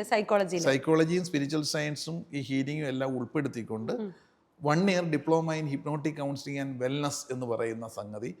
അത് മനസ്സിൽ ഇങ്ങനെ കിടപ്പുണ്ടായിരുന്നു. ഇത് ലോകത്തിന് കൊടുക്കണമോ എന്നുള്ള വെമ്പലായിരുന്നു. അതിനു വേണ്ടിയിട്ട് ഞാൻ പലപ്പോഴും പല ക്ഷേത്രങ്ങളിലും പോയിട്ട് ഈ ഒരു വിഷയങ്ങളെ അവിടെയുള്ള ആചാര അനുഷ്ഠാനങ്ങളും ദൈവികമായ തലത്തിലൂടെ, ഇപ്പം വിശ്വാസികളുടെ അകത്തേക്ക് കയറണം, വിശ്വാസിയായിട്ട് തന്നെ പോകണമല്ലോ. അങ്ങനെ ദൈവികമായ തലത്തിലൂടെ പോയി അതിനകത്ത് സയൻസ് പറഞ്ഞു കൊടുത്ത് ഈ കോവിഡിന് മുമ്പ് ഒരുപാട് ക്ഷേത്രങ്ങളിൽ ഞാൻ പോയിട്ട് ഇതേപോലെ ആൾക്കാർക്ക് ഉത്ബോധനങ്ങൾ കൊടുക്കാൻ തുടങ്ങി. പക്ഷെ എന്നിട്ടൊന്നും അങ്ങോട്ട് എത്തുന്നില്ല. അങ്ങനെ മനസ്സ് വിഷമിച്ചിരിക്കുന്ന സമയത്താണ് കൊറോണ ലോകമെമ്പാടും വീശിയടിച്ചത്. ലോക്ക്ഡൗൺ ആയി ലോകം മുഴുവൻ ലോക്ക്ഡൗൺ ആയിരിക്കുന്ന സമയത്താണ് എനിക്ക് ഈ സോഷ്യൽ മീഡിയയിലോ അല്ലെങ്കിൽ ഇങ്ങനെയുള്ള പുതിയ നമ്മുടെ മോഡേൺ ടെക്നോളജി അറിയില്ലായിരുന്നു. ആ പാടെ മൊബൈൽ ഉപയോഗിക്കും, എടുക്കും, വലിയ അഡ്വാൻസ് ഒന്നും അറിയില്ല. അപ്പം ഞാൻ ആ പാടെ ഫ്രസ്ട്രേറ്റഡ് ആയി. കാരണം എൻ്റെ ഈ ആശയങ്ങളകത്തിരുന്ന് ഇങ്ങനെ തിളയ്ക്കുകയാണ്. ഇത് അങ്ങോട്ട് കൊടുക്കാൻ പറ്റുന്നില്ല. പണ്ട് ഓടി നടന്ന് കൊടുക്കുമായിരുന്നു. ഞാൻ ജോലി പോലും നോക്കാതെ ഞാൻ ഓരോ സ്ഥലത്ത് പോയി പ്രഭാഷണങ്ങൾ ചെയ്യുന്നു, എടുക്കുന്നു. ചെല്ലുന്ന സമയത്ത് ആൾക്കാർക്ക് വലിയ ചാർജ് ആകുന്നുണ്ട്. പക്ഷെ പരിവർത്തനം വരാത്തതിൻ്റെ ഒരു വിഷമമുണ്ട്. അങ്ങനെ ഇരിക്കുകയാണ് കോവിഡ് വന്നപ്പോൾ ഞാനും ഫ്രസ്ട്രേറ്റഡ് ആയി. ഉള്ള പ്രോഗ്രാമുകൾക്കൊന്നും പുറത്തു പോകാൻ പറ്റുന്നില്ല. വീട്ടിലിങ്ങനെ ഈ ചില പുലിയൊക്കെ കിടന്ന് കറങ്ങില്ല ഇങ്ങനെ കൂട്ടിനകത്ത്. ഫ്രസ്ട്രേറ്റ്. അപ്പം 2 ആൺമക്കളാണ് ഉള്ളത്, 3 കുട്ടികളുണ്ട്. അതിൽ ഇവരെന്നോട് പറഞ്ഞു, അച്ഛനെന്താ ഇത്ര ഫ്രസ്ട്രേറ്റഡ് ആകുന്നത്? ഓരോരുത്തർ ഇങ്ങനെ ഓൺലൈനിലൊക്കെ ക്ലാസ്സുകളൊക്കെ കൊടുത്തു തുടങ്ങി, ആശയങ്ങൾ കൊടുത്തു തുടങ്ങിയല്ലോ. അവർ എന്തോടാ ഓൺലൈനൊക്കെ എന്ത്, അല്ല ഫേസ്ബുക്കിലും യൂട്യൂബിലും ഒക്കെ ലൈവായിട്ടാണെങ്കിലും ചുമ്മാ എന്തെങ്കിലുമൊക്കെ പറഞ്ഞാൽ മതി, ആൾക്കാർ ശ്രദ്ധിക്കുമെന്ന് പറഞ്ഞു. ആൾക്കാർ ശ്രദ്ധിക്കുക, എന്നാൽ നോക്കാൻ പറഞ്ഞു. അങ്ങനെ അവരുടെ 2-3 മൊബൈലൊക്കെ വെച്ചിട്ട് എന്നോട് പറഞ്ഞു ഒരു ദിവസം ലൈവ് തുടങ്ങിക്കോളാൻ പറഞ്ഞു. അപ്പോൾ ഞാൻ അവിടെ ഇരുന്നുകൊണ്ട് പതുക്കെ എനിക്കറിയുന്ന കാര്യങ്ങളൊക്കെ പതുക്കെ പറഞ്ഞു തുടങ്ങിയപ്പോൾ ലോകമെമ്പാടും പോകുമല്ലേ. രാവിലെ ഇവിടുത്തെ ഒരു 10 മണിക്കൊക്കെ ഇരുന്ന് കഴിഞ്ഞാൽ ഒരു അരമണിക്കൂർ കഴിഞ്ഞപ്പോഴത്തേക്ക് വ്യൂവേഴ്സ് അങ്ങ് കൂടാൻ തുടങ്ങി, ലൈക്ക് വരാൻ തുടങ്ങി, ഭയങ്കര കമൻറ്റ് വരാൻ തുടങ്ങി. അപ്പം പിള്ളേർ പറഞ്ഞു അച്ഛാ ആൾ കയറിക്കൊണ്ടിരിക്കുന്നു. അന്ന് അങ്ങനെ ഒരു 1.5-2 മണിക്കൂർ കോവിഡിൻ്റെ കാലഘട്ടത്തിൽ അങ്ങ് പോയി. അപ്പം ലോകത്തിന് നാനാഭാഗത്തുള്ള ആൾക്കാരായി ഇതിലേക്ക് അറ്റൻഡീവ് ആകുന്നത്. ഇതിന് വാല്യൂ ഉള്ളിലുള്ളവരെ കാണുള്ളൂ. അപ്പം ഞാൻ പറഞ്ഞു ഓക്കെ, ഇന്ന് നമുക്ക് വൈൻഡ് അപ്പ് ചെയ്യാം നമ്മുടെ പ്രോഗ്രാം. ഇപ്പോഴത്തെ നോ നിർത്തരുത്, നാളെ ഇതേ സമയത്ത് സ്റ്റാർട്ട് ചെയ്യണം, ഇങ്ങോട്ടൊക്കെ പ്രപഞ്ചത്തിൽ നിന്ന് വരികയാണ്. അങ്ങനെ ഞാൻ അടുത്ത ദിവസവും ഇതേപോലെ ടൈമിലിരുന്നു. അങ്ങനെ ഒരു 16-20 ദിവസങ്ങൾ കൃത്യമായി ലൈവായിട്ട് പോയപ്പോഴും ലക്ഷക്കണക്കിന് ആൾക്കാർ ഈ ഒരു വിഷയത്തിലേക്ക് ശ്രദ്ധിക്കാൻ തുടങ്ങി. ഇതെല്ലാം ഒരു പക്ഷേ കാലത്തിൻ്റെ നിയോഗമായിരിക്കാം. ഒരു കാലഘട്ടത്തിൽ അങ്ങോട്ട് ഇതിനെ മനസ്സിലാക്കാൻ എന്നെ ഓടിയിരുത്തി. അങ്ങനെ ഒരുപാട് ആൾക്കാർക്ക് മാറ്റം ഉണ്ടായിട്ട് അവർ തിരികെ ഇങ്ങോട്ട് ശ്രദ്ധിക്കാൻ തുടങ്ങി. അപ്പോൾ ഒരു ചെറിയൊരു ക്ലസ്റ്ററിൽ മാത്രം ഒതുങ്ങേണ്ട ഒരു ആശയം വലിയൊരു വൈഡ് പ്ലാറ്റ്ഫോമിൽ. ഈ മൈൻഡ് ടെക് തുടങ്ങുമ്പോൾ ഇപ്പം നമ്മളെപ്പോഴും പറയും KFCയുടെ ഓണർ KFC തുടങ്ങി അദ്ദേഹത്തിൻ്റെ 60ാമത്തെ വയസ്സിലാണെന്നൊക്കെ. അപ്പം അതുപോലെ സേഫ്റ്റി ടെക് ഒരു നല്ല രീതിയിൽ പോയിക്കൊണ്ടിരിക്കുന്ന ഒരു പ്രസ്ഥാനം, അതിൻ്റെ ഒരു സാരഥി എന്നുള്ള രീതിയിൽ മുന്നോട്ട് നല്ല രീതിയിൽ പോകുന്നു, പുതിയതായിട്ട് കുറേ കാര്യങ്ങൾ എന്നിട്ട് മൈൻഡ് ടെക്കിലേക്ക് ഇത് ഇംപ്ലിമെന്റ് ചെയ്യുന്നത് 55കളിലാണ്. അതെ, നിയർലി 60കളിലേക്ക് അടുത്തപ്പോഴാണ്. അപ്പോൾ സോഷ്യൽ മീഡിയയിൽ ഇത്രയും പ്രായമുള്ള ഒരു വ്യക്തി ഇത്രയും ആക്റ്റീവായിട്ട് നമ്മുടെ വിരലിലുണ്ടാവുന്ന ആൾക്കാരെ ഉണ്ടാവത്തുള്ളൂ. അതിൻ്റെ ഒരു എന്താണ് സോഷ്യൽ മീഡിയ, അതുകൊണ്ട് നമുക്കുണ്ടാവുന്ന ഗുണം എന്താണ്, ഇത് നമുക്ക് എത്രത്തോളം നന്നായിട്ട് യൂസ് ചെയ്യാൻ പറ്റുമെന്ന് കോവിഡിന്റെ സമയത്ത് തന്നെ ഐഡന്റിഫൈ ചെയ്തതാണെന്ന് തോന്നുന്നു സാറിന്റെ ജീവിതത്തിലെ ഏറ്റവും വലിയൊരു മാറ്റം. ഇത്തരത്തിലുള്ള പുത്തൻ ആശയങ്ങളെ അല്ലെങ്കിൽ പുത്തൻ ടെക്നോളജികളെ അഡാപ്റ്റ് ചെയ്യുന്നത് കൊണ്ട് ഒരു ഓൺട്രപ്രണറുടെ ലൈഫിൽ എത്രത്തോളം മാറ്റങ്ങൾ കൊണ്ടുവരാൻ സാധിക്കും? തീർച്ചയായിട്ടും. നമുക്കറിയാം life time learners R life time earners എന്നാണ് പറയുന്നത്. ജീവിതകാലം മുഴുവൻ നമ്മൾ ഏൺ ചെയ്യണമെങ്കിൽ മനുഷ്യൻ മരിക്കുന്നവൻ്റെ വിദ്യാർത്ഥികളാണ്. പലയിടത്തും അപ്ഡേറ്റ് ചെയ്തില്ലെങ്കിൽ ഔട്ട്ഡേറ്റഡ് ആവും. അപ്ഡേറ്റ് ചെയ്തില്ലെങ്കിൽ ഏത് പ്രൊഫഷണലായാലും നമ്മൾ അപ്ഡേഷൻ വളരെ പ്രധാനപ്പെട്ടതാണ്. അപ്പോൾ നമ്മുടെ ഇൻട്രസ്റ്റിങ്ങോട് കൂടിയിട്ടുള്ളൊരു വിഷയമുണ്ടെങ്കിൽ അത് എല്ലാം എനിക്കറിയാൻ തികഞ്ഞു എന്ന് പറഞ്ഞിരിക്കുകയല്ല. ഓരോന്നും പുതിയ അറിവാണ്. പുതിയൊരാളെ പരിചയപ്പെടുമ്പോഴും അവരിൽ നിന്ന് കിട്ടുന്ന ഇന്നലെ വരെ നമുക്ക് കിട്ടാത്തതായിരിക്കും. അതുകൊണ്ട് ഞാൻ എപ്പോഴും പറയാറുള്ളത്, നിങ്ങൾക്ക് ഒരു 1000 ബുക്ക് വായിച്ചാൽ കിട്ടാത്ത അനുഭവ സമ്പത്തുള്ള ഒരാളോടൊപ്പം 1 മണിക്കൂർ ഇരുന്നാൽ മതി. കാരണം അതിൻ്റെ എസൻസാണ്. ഞാൻ ക്ലാസ്സുകളിലും അല്ല എന്നെ കാണാൻ വരുന്നവർക്ക് കൊടുക്കുന്ന ആശയങ്ങളെല്ലാം ക്രിസ്പായിട്ടുള്ളതാണ്. എത്രയോ വർഷങ്ങളായിട്ട് അകത്തേക്ക് പോയിട്ടുള്ളതിൻ്റെ ഒരു എഫക്റ്റാണ്. അപ്പോൾ സ്വാഭാവികമായിട്ടും ഈ ഒരു കാലഘട്ടം ഫാസ്റ്റ് യുഗമാണ്, സ്മാർട്ട് യുഗമാണ്. എല്ലാം സ്പീഡായിക്കൊണ്ടിരിക്കുക. ആ സ്പീഡിനനുസരിച്ച് നമ്മളുടെ അപ്ഡേഷൻ ഉണ്ടാകണം. അപ്പോൾ ആ ഒരിടത്ത് സാറേ ഇനി ഒരു ഗത്യന്തരമില്ല എന്ന് പറയുമ്പം അവരുടെ ഏരിയയിലൂടെ ചെന്ന് എന്തെങ്കിലും ഒരു സാധനം ഇല്ലായിരിക്കില്ല ഒരു വ്യക്തിക്ക്. ഇന്നിപ്പം അന്ന് ആത്മഹത്യ ചെയ്യാൻ വന്ന പലരും 10-14 പേർക്ക് ജോലി കൊടുക്കുന്ന സംരംഭകരായിട്ട് വരെ മാറി. ഓ അടിപൊളി. മനസ്സിലായില്ലേ? കാരണം അവർക്ക് കാട്ടിക്കൊണ്ട് പല ജീവനുകളും മാറി പറയാൻ തുടങ്ങി. അപ്പൊ ഇത് കോവിഡ് സമ്മാനിച്ച മറ്റൊരു സംഭവമാണ്. നമ്മുടെ ഉള്ളിലുണ്ടായിരുന്ന പല കാര്യങ്ങളെയും അത് പുറത്തോട്ട് മറ്റുള്ളവർ അറിഞ്ഞെങ്കിൽ മാത്രമേ പറയാനുള്ളൂ. അതിന് ഏറ്റവും ബെസ്റ്റ് ഒരു കാലഘട്ടം ഇതേപോലെ മുമ്പ് എങ്ങും ഉണ്ടായിട്ടില്ല. നമ്മുടെ കഴിവ് എന്തോ അത് അവർ നോക്കുന്നതിനകത്ത് നമ്മളുണ്ടാകണം, അല്ലെങ്കിൽ നമ്മൾ ഔട്ട്ഡേറ്റഡ് ആയി പോകും. എന്നെ സംബന്ധിച്ച് പറഞ്ഞാൽ എനിക്ക് ഈ പറയുന്ന ടെക്നിക്കൽ സൈഡ് ബാക്ക്ഗ്രൗണ്ട് ഒന്നും ഞാൻ ചെയ്യാറില്ല. എനിക്ക് വരുന്ന ആശയങ്ങൾ എപ്പോഴാണോ ഞാൻ എൻ്റെ സ്റ്റുഡിയോയിൽ അങ്ങോട്ട് പറയും. അത് അപ്പം തന്നെ ഫോർവേഡ് കൊടുത്തു കഴിഞ്ഞാൽ അതിൻ്റെ പ്രോസസ് ചെയ്യേണ്ട ആൾക്കാരായിട്ട് ചെയ്തോളൂ. എന്നെ സംബന്ധിച്ച് നിർബന്ധം എന്നിൽ വരുന്ന ആശയങ്ങൾ ലോകത്തോട്ട് പോയിക്കൊണ്ടിരിക്കണം. എന്നെ എപ്പോഴും സ്വാമി വിവേകാനന്ദ പറയാനുണ്ട്, അറിവുകൾ മൂടി വെക്കുന്നവൻ രാജ്യദ്രോഹിയാന്ന് പറയും. നോളജ് വിസ്ഡം അത് എത്രത്തോളം ഒരുപക്ഷെ മഹായോഗീശ്വരന്മാരൊക്കെ പണ്ഡിതൊക്കെ കണ്ടെത്തിയത് അവരെത്രത്തോളം ഷെയർ ചെയ്യാനുള്ള സാഹചര്യം ഉണ്ടായിരുന്നില്ലെന്ന്. അവരതുകൊണ്ട് തന്നെ എന്ത് ചെയ്തു, ഗുഹകളിലും കാടുകളിലൊക്കെ പോയി ഇത് അറിഞ്ഞങ്ങ് പോയി. പക്ഷെ ഇപ്പം അതല്ല, നമുക്ക് നല്ലതുപോലെ അറിയുന്ന കാര്യങ്ങൾ സ്പ്രെഡ് ചെയ്ത് കൊടുത്തു കഴിഞ്ഞാലോ നമ്മളും വളരും. ഒരുപാട് ആൾക്കാർ ചോദിക്കാറുണ്ട്, സാറേ 2 ദിവസമായിട്ട് എൻ്റെ മനസ്സിനെ മതിച്ചിരുന്ന ഒരു വിഷമം അത് ഇന്നത്തെ വീഡിയോയിലുണ്ടായിരുന്നു പറയും. ഒരുപാട് ഇപ്പം എന്നെ കേൾക്കുന്ന പലരും അത് പറയും. ഞാൻ ചോദിക്കണമെന്ന് ആഗ്രഹിച്ച കാര്യങ്ങൾ സാറിൻ്റെ വീഡിയോയിൽ ഇത് വന്നു. അപ്പം ഞാൻ പറഞ്ഞു അത് എനിക്കറിയാം, ഞാനിവിടെ ഒരു ഉപകരണമാണ്. നിങ്ങളുടെ ആ ഒരു തോട്ട്, നിങ്ങളുടെ ആഗ്രഹം എങ്ങോട്ടാണ് പോയത്? പ്രപഞ്ചത്തിലേക്കാണ് പോയത്. പ്രപഞ്ചം തിരിച്ചറിഞ്ഞ് ആരെങ്കിലും ഇടപെടുത്തത്. കഴിഞ്ഞ ദിവസം ഞാൻ ഗുരുവായൂർ ക്ഷേത്രത്തിൽ ഏകാദശി, അത് ഒരുപാട് ജനസഹസ്രങ്ങൾ ഒഴുകുന്ന ദിവസമാണ് ഒരു ഗുരുവായൂർ ഏകാദശി. അപ്പോൾ എനിക്ക് അപ്പാർട്ട്മെൻ്റ് ഉണ്ട് അവിടെ. അപ്പോൾ 2 ദിവസം ഞാൻ പോകുമ്പോൾ അവിടെ കൺസൾട്ടേഷൻ ഉണ്ട്. ഏകാദശിയുടെ അന്ന് പോകുന്നു, അന്ന് വൈകിട്ട് ഞാൻ തൊഴുന്നു. അന്ന് ഫുൾ നൈറ്റ് നട തുറന്നിരിക്കുകയായിരുന്നു. രാവിലെ 8 മണിയായപ്പം നട അടച്ചു. പകൽ പിന്നെ ദർശനമില്ല. വൈകിട്ട് 4 മണിക്കേ ഉള്ളൂ. ഇതറിയാതെ ഒരുപാട് ഭക്തർ പല ദൂരെ നിന്നൊക്കെ വരുന്നവരുണ്ട്. ഞാൻ അന്ന് രാവിലെ കുളിയൊക്കെ കഴിഞ്ഞ് ക്ഷേത്രത്തിലൂടെ ഇങ്ങനെ നടക്കുകയാണ്, ചുറ്റുമാണ്. പെട്ടെന്ന് ഒരു സംഘം അമ്മമാർ ഓടി വരിക. അതിൽ ഒരാൾ എൻ്റെ അടുത്ത് മുന്നോട്ട് വന്ന് പറഞ്ഞു, സാറേ ഞങ്ങൾ ചെന്നൈയിൽ നിന്ന് വരുന്ന ഗ്രൂപ്പാണ്, ഇന്ന് ഇങ്ങോട്ട് ട്രെയിനിൽ വരുമ്പോൾ സാറിൻ്റെ ഒരു വീഡിയോ ഇങ്ങനെ കണ്ടുകൊണ്ട് വരികയായിരുന്നു. കണ്ടുകൊണ്ട് നമുക്ക് കുറേ കാര്യങ്ങൾക്ക് ഭയങ്കരമായ സന്തോഷം തോന്നി. അപ്പം ആലോചിക്കുമായിരുന്നു, ഇത് ഞാൻ ആദ്യമായിട്ട് കാണുകയാണ്, ഇത് ഞാൻ എന്തുകൊണ്ട് ഇത്ര നാൾ ഇത് കണ്ടില്ല, ഈ ഇദ്ദേഹത്തെ ഒന്ന് കാണാൻ പറ്റിയിരുന്നെങ്കിൽ ഭഗവാനെ എന്ന് ആലോചിച്ചാണ് വന്നത്. ഇവിടെ വന്നപ്പോൾ ഇതാ സാറിനെ നേരെ മുന്നിൽ കൊണ്ട് നിർത്തിയിരിക്കും. എന്താ അതിൻ്റെ രഹസ്യം? ഞാൻ പറഞ്ഞു, നിങ്ങളുടെ ആഗ്രഹം അത് ഇൻറ്റൻഷൻ കറക്റ്റ് ആണെങ്കിൽ അത് ഭഗവാനെ ഭജിക്കാൻ പറ്റാത്ത എനർജിയാണ്, സർവ്വവ്യാപിയാണ്. ഹിറ്റായിട്ടുണ്ടെങ്കിൽ അത് നിങ്ങളുടെ മുന്നിൽ കൊണ്ടിട്ടിരിക്കും. എനിക്ക് അത്ഭുതം തോന്നിയില്ല. അതാണ് ഇത് പറഞ്ഞപ്പം ഇവരോടൊപ്പം ഉണ്ടായിരുന്ന കുറേ പേരുണ്ടല്ലോ, ഇവരാപടം മ്ലാനരായിട്ട് നിൽക്കുകയാണ്. ഞാൻ എന്ത് പറ്റി ഇവർക്കൊക്കെ എന്ന് ചോദിച്ചപ്പോൾ പറഞ്ഞു, അതെ സാറേ ഞാനാണ് ഇവരെ നിർബന്ധിച്ച് ഇവിടെ കൊണ്ടുവന്നത്. അപ്പോൾ ഇവർ പറഞ്ഞു, ഇന്ന് ക്ഷേത്ര ദർശനം ഇല്ലെന്ന് ഇവിടെ വരുമ്പോഴാണ് അറിയുന്നത്. ഇതെന്തൊരു നാശമായിപ്പോയി, ഇവരെ കുറ്റപ്പെടുത്തിക്കൊണ്ടിരിക്കുകയാണ്. വൈകുന്നേരം തൊഴാൻ പറ്റില്ലല്ലോ, ഇതൊരു കട്ടതയാണോ കട്ടകാലമാണോ എന്നുള്ള ചിന്തിച്ചിരിക്കുകയാണ്. നമ്മൾ അതാണോ പ്രശ്നം? അതിൻ്റെ കാരണം എന്താണെന്നറിയാമോ?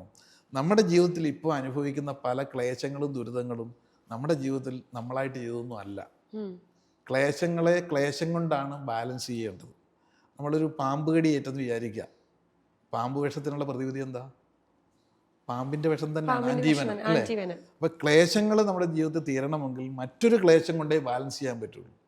അതിന് ചിലപ്പോൾ നമ്മൾ മല കയറാൻ പോകും, അല്ലേ, വേളാങ്കണ്ണി പോവും, അല്ലെങ്കിൽ മലയാറ്റൂര് പോകും, ശബരിമല പോവും, ഉരുളിച്ച വഴിപാടിൻ്റെ പ്രധാനുഷ്ഠാനങ്ങൾ എടുക്കാൻ. ഇതെല്ലാം ക്ലേശങ്ങൾ നമ്മൾ ഇവിടെ സ്വയം എടുത്തുകൊണ്ട്, അത് ദൈവത്തിന് കണക്ട് ചെയ്താകുമ്പോൾ ആൾക്കാർക്ക് ബുദ്ധിമുട്ടില്ല. അങ്ങനെ ക്ലേശങ്ങൾ കൂടുതൽ എടുക്കുമ്പോൾ മാത്രമേ അനുഭവിക്കേണ്ട ക്ലേശങ്ങൾക്ക് ബാലൻസ് കിട്ടൂ.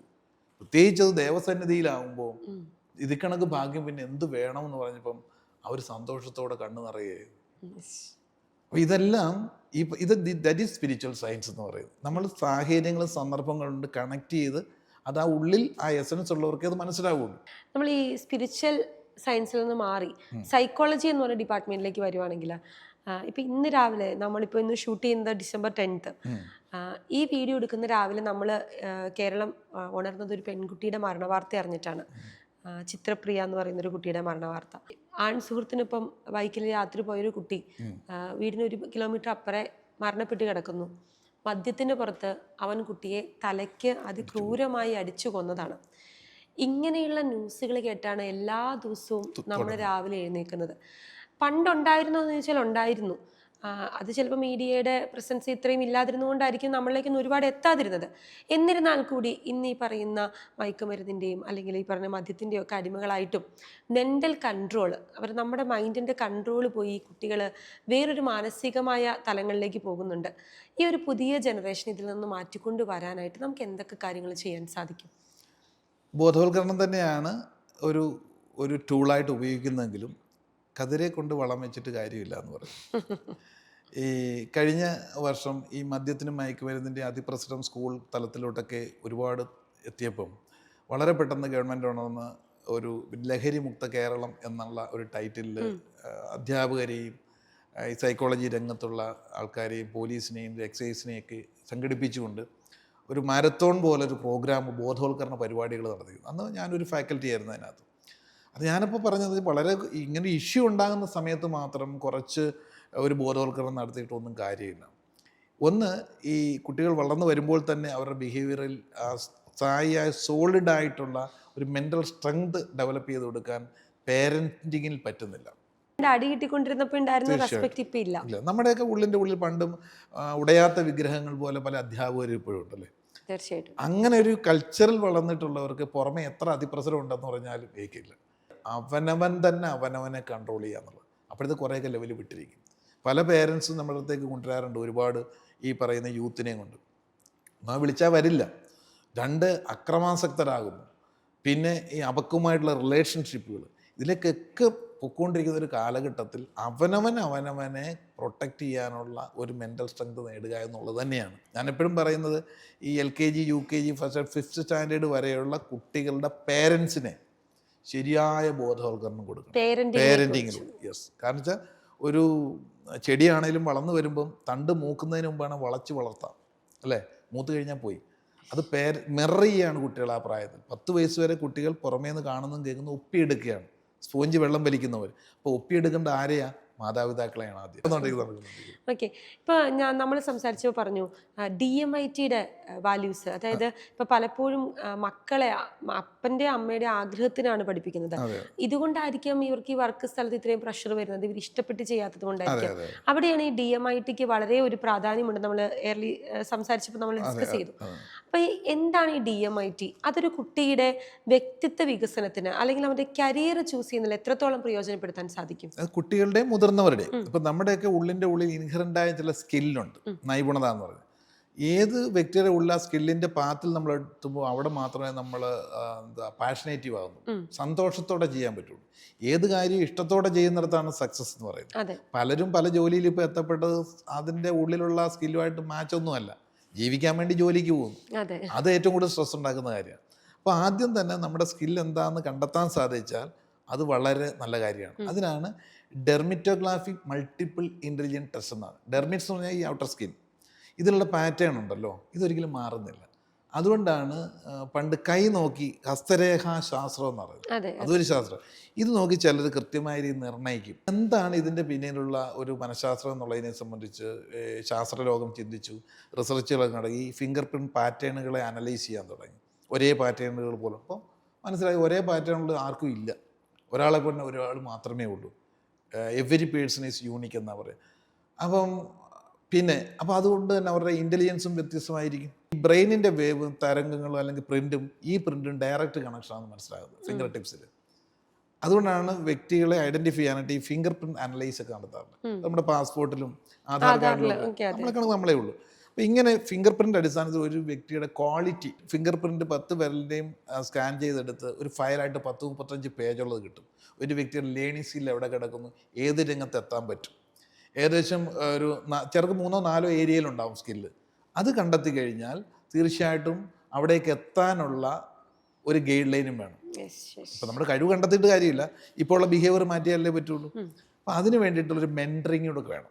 അതിനകത്താണ് കാര്യം. നമ്മൾ കൃത്യമായ രീതിയിൽ ഇപ്പോൾ ഒരു 3 വയസ്സ് തൊട്ട് മുകളിലോട്ടുള്ള ഏത് പ്രായത്തിലുള്ള കുട്ടികളുടെയും ഫിംഗർ പ്രിൻ്റ് അനലൈസ് ചെയ്ത് ആ റിപ്പോർട്ടിൻ്റെ അടിസ്ഥാനത്തിൽ അവർക്ക് വേണ്ട കരിയർ ഗൈഡൻസ് അത് കൊടുത്തു കഴിഞ്ഞാൽ അവർക്ക് താല്പര്യം പെട്ടു തുടങ്ങും. ആ മേഖലയിൽ അവർക്ക് ശോഭിക്കാനും പറ്റും, വളരെ സക്സസ് ആകുകയും ചെയ്യും. അങ്ങനെ ഒരുപാട് ആൾക്കാർ പേരൻസ് ആയിട്ട് മുതിർന്നവരും വരും. ഇപ്പോൾ 10, 40, 50 വയസ്സുള്ള 60 വയസ്സുള്ള എൻ്റെ സ്കിൽ ഇത് തന്നെ ആണോ എന്നറിയാൻ ചെക്ക് ചെയ്യാൻ വരും.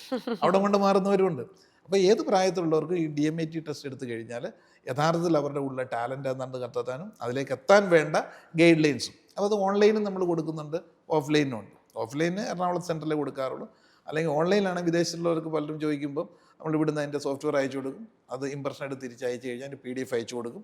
പിന്നെ ഫോണിലൂടെ നമ്മൾ കൺസൾട്ടൻസി കൊടുക്കും. അപ്പം അങ്ങനെ നല്ലൊരു ഗൈഡ് ലൈൻ കൊടുത്തുകൊണ്ട് നമ്മുടെ ഉള്ളിലുള്ള യഥാർത്ഥ സ്കില്ലിലേക്ക് എത്തിക്കാനായിട്ടാണ് DMIT ടെസ്റ്റ്. അത് വളരെ നല്ല രീതിയിൽ തന്നെ നമ്മളിപ്പോൾ ഇത് കൊടുത്തു പോകുന്നുണ്ട്. ഒരുപാട് ആൾക്കാർ അതിലൂടെ നല്ലൊരു ട്രാൻസ്ഫറിൽ എത്തുന്നുണ്ട്. അപ്പം നമുക്കിപ്പോൾ മൈൻടെക്കിൽ DMIT ഉണ്ട്, അതിൻ്റെ കരിയർ ഗൈഡൻസ് ഉണ്ട്, ഒരു കൺസൾട്ടേഷൻ ഉണ്ട്, 1 ഇയർ ഡിപ്ലോമ കോഴ്സ് ഉണ്ട്, diploma in hypnotic counselling and wellness. അതൊരു വർഷത്തെ WHRDയുടെ കോഴ്സാണ്. അപ്പോൾ നമ്മൾ അത് പഠിക്കാൻ വരുന്നുണ്ട്. ഏത് പ്രായത്തിലുള്ളവരും പഠിക്കാൻ വരും. 10ാം ക്ലാസ് തൊട്ട് മുകളിലോട്ടുള്ളവർ പഠിക്കാം. അത് വേറെ അതാത് രംഗത്തുള്ള ഫാക്കൽറ്റീസും അതിനകത്ത് ക്ലാസ് ഉണ്ട്. 1 ഇയർ ഡിപ്ലോമയ്ക്കകത്ത് മെൻ്റൽ ഹെൽത്ത്, മെൻ്റൽ ഡിസോർഡർ, പിന്നെ സൈക്കോളജിയുടെ തന്നെ ബേസിക്, അതൊക്കെ സൈക്കോളജിസ്റ്റുകളും ഡോക്ടേഴ്സും മെൻറ്റേഴ്സും ക്ലാസ് എടുക്കുന്നത്. പിന്നെ നിരവധി കൗൺസിലിംഗ് സ്കില്ല് പഠിപ്പിക്കും. Adolescent counselling, family therapy, family counselling, അങ്ങനെ ജെറിയാറ്റിക് കൗൺസിലിംഗ്, അതുകൂടാതെ സൈക്കോ തെറാപ്പി, ഹിപ്നോതെറാപ്പിയൊക്കെ ഞാനാണ് പഠിപ്പിക്കുന്നത്. പിന്നെ ഹീലിംഗ്, സ്പിരിച്വൽ ഹീലിംഗ്, ഇതെല്ലാം പഠിപ്പിച്ച് ഇവരെ ഒരു സ്കില്ലാക്കി മാറ്റുക. എന്നിട്ട് WHRDയുടെ ഡിപ്ലോമ സർട്ടിഫിക്കറ്റും കൊടുക്കും. അത് വാല്യൂ ഉള്ളതാണ്, ഇൻ്റർനാഷണൽ അപ്രൂവ്ഡ് ആണ്. പുറം രാജ്യങ്ങൾക്ക് വെൽനസ് കോച്ചായിട്ട് ഇവർക്ക് പോകാൻ പറ്റും. എന്താണ് മനോരോഗം, എന്താണ് മനസ്സിന്റെ അസുഖം? ഇത് രണ്ടും ഒന്നല്ലേ എന്നുള്ളതാണ് സമൂഹം ചോദിക്കുന്നത്. പക്ഷെ ഇത് രണ്ടാണെന്ന് എനിക്ക് സാറിനോട് സംസാരിച്ചപ്പോഴാണ് മനസ്സിലായത്. ഇത് തമ്മിലുള്ള വ്യത്യാസം എന്താണ്? അതായത് മനോരോഗം എന്ന് പറഞ്ഞാൽ രോഗം ശരീരത്തിൽ ബാധിച്ചിരിക്കുന്നതാണല്ലോ രോഗം. ശരീരത്തിൽ നിന്ന് അസുഖം ബാധിക്കാറില്ലേ? അസുഖം എന്ന് വെച്ചാൽ സുഖമല്ലാത്ത അവസ്ഥ. ആ അസുഖത്തിന് എന്താ വേണ്ടത്? റെസ്റ്റും റിലാക്സും ഒക്കെയാണ് വേണ്ടത്, അല്ലേ? പക്ഷേ അതിനും മരുന്ന് കഴിക്കുന്ന കാലഘട്ടമല്ലേ ഇപ്പം. എന്നാൽ രോഗത്തിന് ആണെങ്കിൽ ഐഡൻറ്റിഫൈ ചെയ്ത് കഴിഞ്ഞാൽ അത് മരുന്ന്. അങ്ങനെയുള്ളതാണെങ്കിൽ ചില ഹോർമോണൽ വ്യതിയാനമാണ്, അതിനെന്ത് വേണം? സൈക്കാട്രിക് മെഡിസിൻ വേണം. അങ്ങനെയുള്ള ബുദ്ധിമുട്ട് അതിനെ മനോരോഗത്തിൻ്റെ കാറ്റഗറി പെടും. അത് മൈൽഡും സിവിയറും ഒക്കെ ഉണ്ട്. മൈൽഡൊക്കെ ആണെന്നുണ്ടെങ്കിലും സിവിയർ ആണെന്ന് പറഞ്ഞാലും രോഗാവസ്ഥയിലുണ്ടാണെങ്കിൽ ഒരു സൈക്കാട്രിക് സപ്പോർട്ട് വേണം, ഡോക്ടർ തന്നെ വേണം. അപ്പം അത് കറക്റ്റ് ചെയ്തില്ലെങ്കിൽ എന്ത് ചെയ്യും? ഈ വ്യക്തിയുടെ ജീവിതം പോകും, ബുദ്ധിമുട്ടുകൾ തുറന്നുകൊണ്ടിരിക്കും. അതിപ്പം ചിലരൊന്നും മരുന്ന് കഴിക്കില്ല, കാരണം മനോരോഗിയായിട്ട് പേടിക്കുമോ എന്നുള്ളതാണ്. അങ്ങനെ ഇപ്പം നമ്മുടെ വെൽനസ് കോച്ചിൻ്റെ അടുത്ത് വന്നു കഴിഞ്ഞാൽ നമ്മൾ അവരെ എന്ത് ചെയ്യും? ശരിക്കും ബോധവൽക്കരിക്കും. നിങ്ങൾക്ക് ഇതാണ് പ്രശ്നം, മരുന്ന് കഴിച്ചേ പറ്റൂ. അതിന് നല്ല ഡോക്ടർമാരെ നിങ്ങൾ കണ്ടാൽ മതി. നമ്മുടെ ഈ നല്ല ഡോക്ടേഴ്സ് ഉണ്ടെങ്കിൽ അവർക്ക് റെഫർ ചെയ്ത് കൊടുക്കും. രണ്ടാമത്തത്, രോഗാവസ്ഥയിലല്ല ഇത് കണക്കുള്ള സ്വഭാവ വ്യതിയാനം കാണിക്കുന്നത്, അത് ബിഹേവിയർ ചേഞ്ച് ആയതുകൊണ്ടാണ്. അതായത് ഒരു വ്യക്തിയിൽ കുറേ നാളുകൊണ്ട് പൊട്ടിത്തെറി, ദേഷ്യം, ഭയം, മനോരോഗമല്ല, പക്ഷേ ഒരേ അവസ്ഥയിൽ കടന്നു പോയപ്പോൾ അത് പിന്നെ പാത്തങ്ങ് സെറ്റായി. അതിന് ബിഹേവിയർ ഡിസോർഡർ. നമ്മളെപ്പോഴും പറയല്ലോ, ബിഹേവിയർ മാറ്റാൻ പറ്റും, ക്യാരക്ടർ മാറ്റാൻ പറ്റാനാണ് പാട്. അതെന്താന്ന് വെച്ചാൽ നമ്മുടെ ചിന്തകളുമായിട്ട് ബന്ധപ്പെട്ട ചിന്തകൾ become your words and action. Thoughts become your words and action. These words and action become your habit. Habit is temporary. ഹാബിറ്റേ ആയിട്ട് എപ്പോൾ വേണം നമുക്ക് നിർത്താം അല്ലെങ്കിൽ കൂട്ടാം. പക്ഷേ ഈ ഹാബിറ്റ് ബിക്കം യുവർ ബിഹേവിയർ.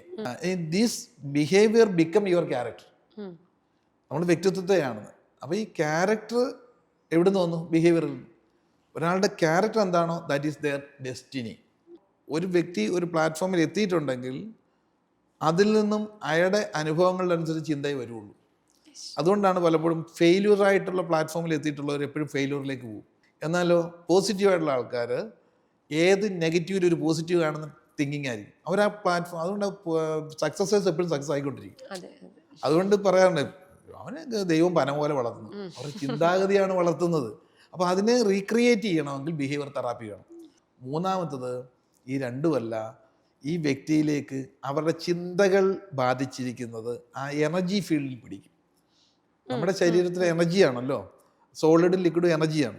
ഈ എനർജിയുടെ ആ സ്പോട്ടുകളാണ് നമ്മുടെ ചക്രകൾ എന്ന് പറയും. ബാറ്ററി, 7 ബാറ്ററിയാണ്, 7 ചക്രകളാണ്. അതിലേക്ക് ഉറഞ്ഞു പിടിക്കും. അതായത് കാന്തത്തിൽ തുരുമ്പ് പിടിക്കുന്ന പോലെ നമ്മുടെ തന്നെ ഇത്രയും നാളത്തെ അതിനെ അക്യുവേർഡ് കാർമിക് എഫക്റ്റ് എന്ന് പറയും. നമ്മൾ തന്നെ അക്യൂർ ചെയ്തെടുത്ത. മറ്റൊന്ന് ജനിതകമുണ്ട്. അതായത് നമ്മളെ ജെനറ്റിക് ഇഷ്യൂസ് എന്ന് പറയാറില്ലേ, ജീൻ ട്രാൻസ്ഫർമേഷൻ, ഹെറിഡിറ്ററി എന്നൊക്കെ പറയും. നമ്മൾ ചിന്തിച്ചാൽ നമ്മുടെ ഗ്രാൻഡ് ഫാദർമാരെ ഓർമ്മയുള്ളൂ. ഇപ്പോൾ ഉള്ള അനുഭവത്തിൽ പലതും നമ്മൾ അനുഭവിക്കുന്നത് 7 തലമുറ ബാക്കിലോട്ടുള്ളവരുടെയും ജീൻ ടു ജീനാണ്. അപ്പോൾ ഇപ്പോഴുള്ള പ്രശ്നമല്ല, ഇതൊക്കെ നമ്മളിലേക്ക് ബാധിച്ചു. അല്ലെ ചുറ്റുപാടുകൾ കുറേ നാളായിട്ട് കൊണ്ട് ചില ട്രോമാസ് നമ്മൾ കൊണ്ടു നടന്ന് നമ്മുടെ എനർജി ഫീൽഡിൽ ബാധിച്ചു. ആ ബാധിച്ചതിൻ്റെ സിവിയറിനെ പറയുന്നവരാണ് ബാധ. മനസ്സിലാവുന്നുണ്ടോ? ബാധ കയറിയിട്ടുണ്ടെങ്കിൽ അത് മരുന്ന് കൊടുത്താലും ക്ലിയർ ആകില്ല, ബിഹേവിയർ മാറ്റം നടക്കില്ല, ഹീലിംഗ് വേണം. അതിനാണ് നമ്മൾ ഇത്ര നേരം സംസർഗം കൊണ്ട് തന്നെ മനസ്സിലായി. അവിടെയാണ് സ്പിരിച്വൽ ഹീലിംഗ്. അതുകൊണ്ട് ഹീലിങ്ങിന് ചെയ്യുന്നത് വെച്ച് കഴിഞ്ഞാൽ ഇങ്ങനെ വരുന്നവരെ നമ്മൾ വെൽനസ് കോച്ചുകളായിട്ട് നമ്മൾ എന്ത് ചെയ്യും, ഇത് ഏത് ഏരിയയിലേക്കാണെന്ന് ഇവർക്ക് സൂട്ട് അങ്ങോട്ട് ഡയറക്റ്റ് ചെയ്യും. മനോരോഗത്തിനാണ് ഡോക്ടേഴ്സിൻ്റെ അടുത്ത്, ബിഹേവിയർ തെറാപ്പിയാണ്. അങ്ങനെ ഇനി ഇത് രണ്ടും അല്ലെങ്കിൽ ഇവരൊന്നും ഏക്കില്ല, ഇവൻ അറിഞ്ഞു തുള്ളി ബാധയാണെങ്കിൽ ആ ബാധയെ ഒഴിപ്പിക്കണം.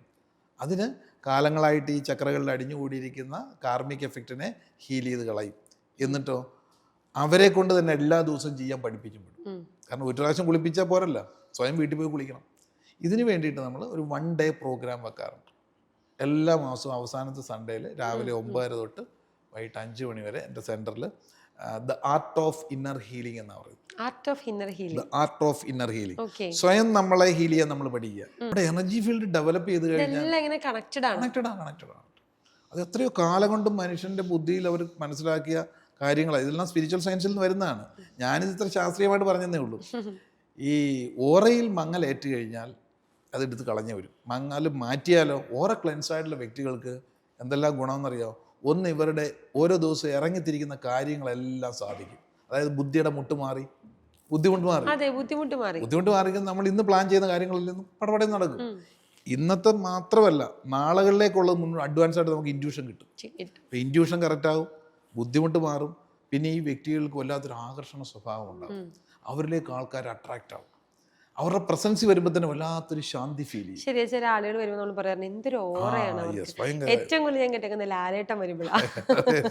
ഞാൻ കുറച്ച് ദിവസം ഒരു ചാനലിന് കൊടുത്ത ഇൻ്റർവ്യൂവിനകത്ത് പറഞ്ഞിരുന്നു, ഈ ഒരു ഇതൊന്നും പലരും പല രീതിയിൽ എടുക്കുമല്ലോ.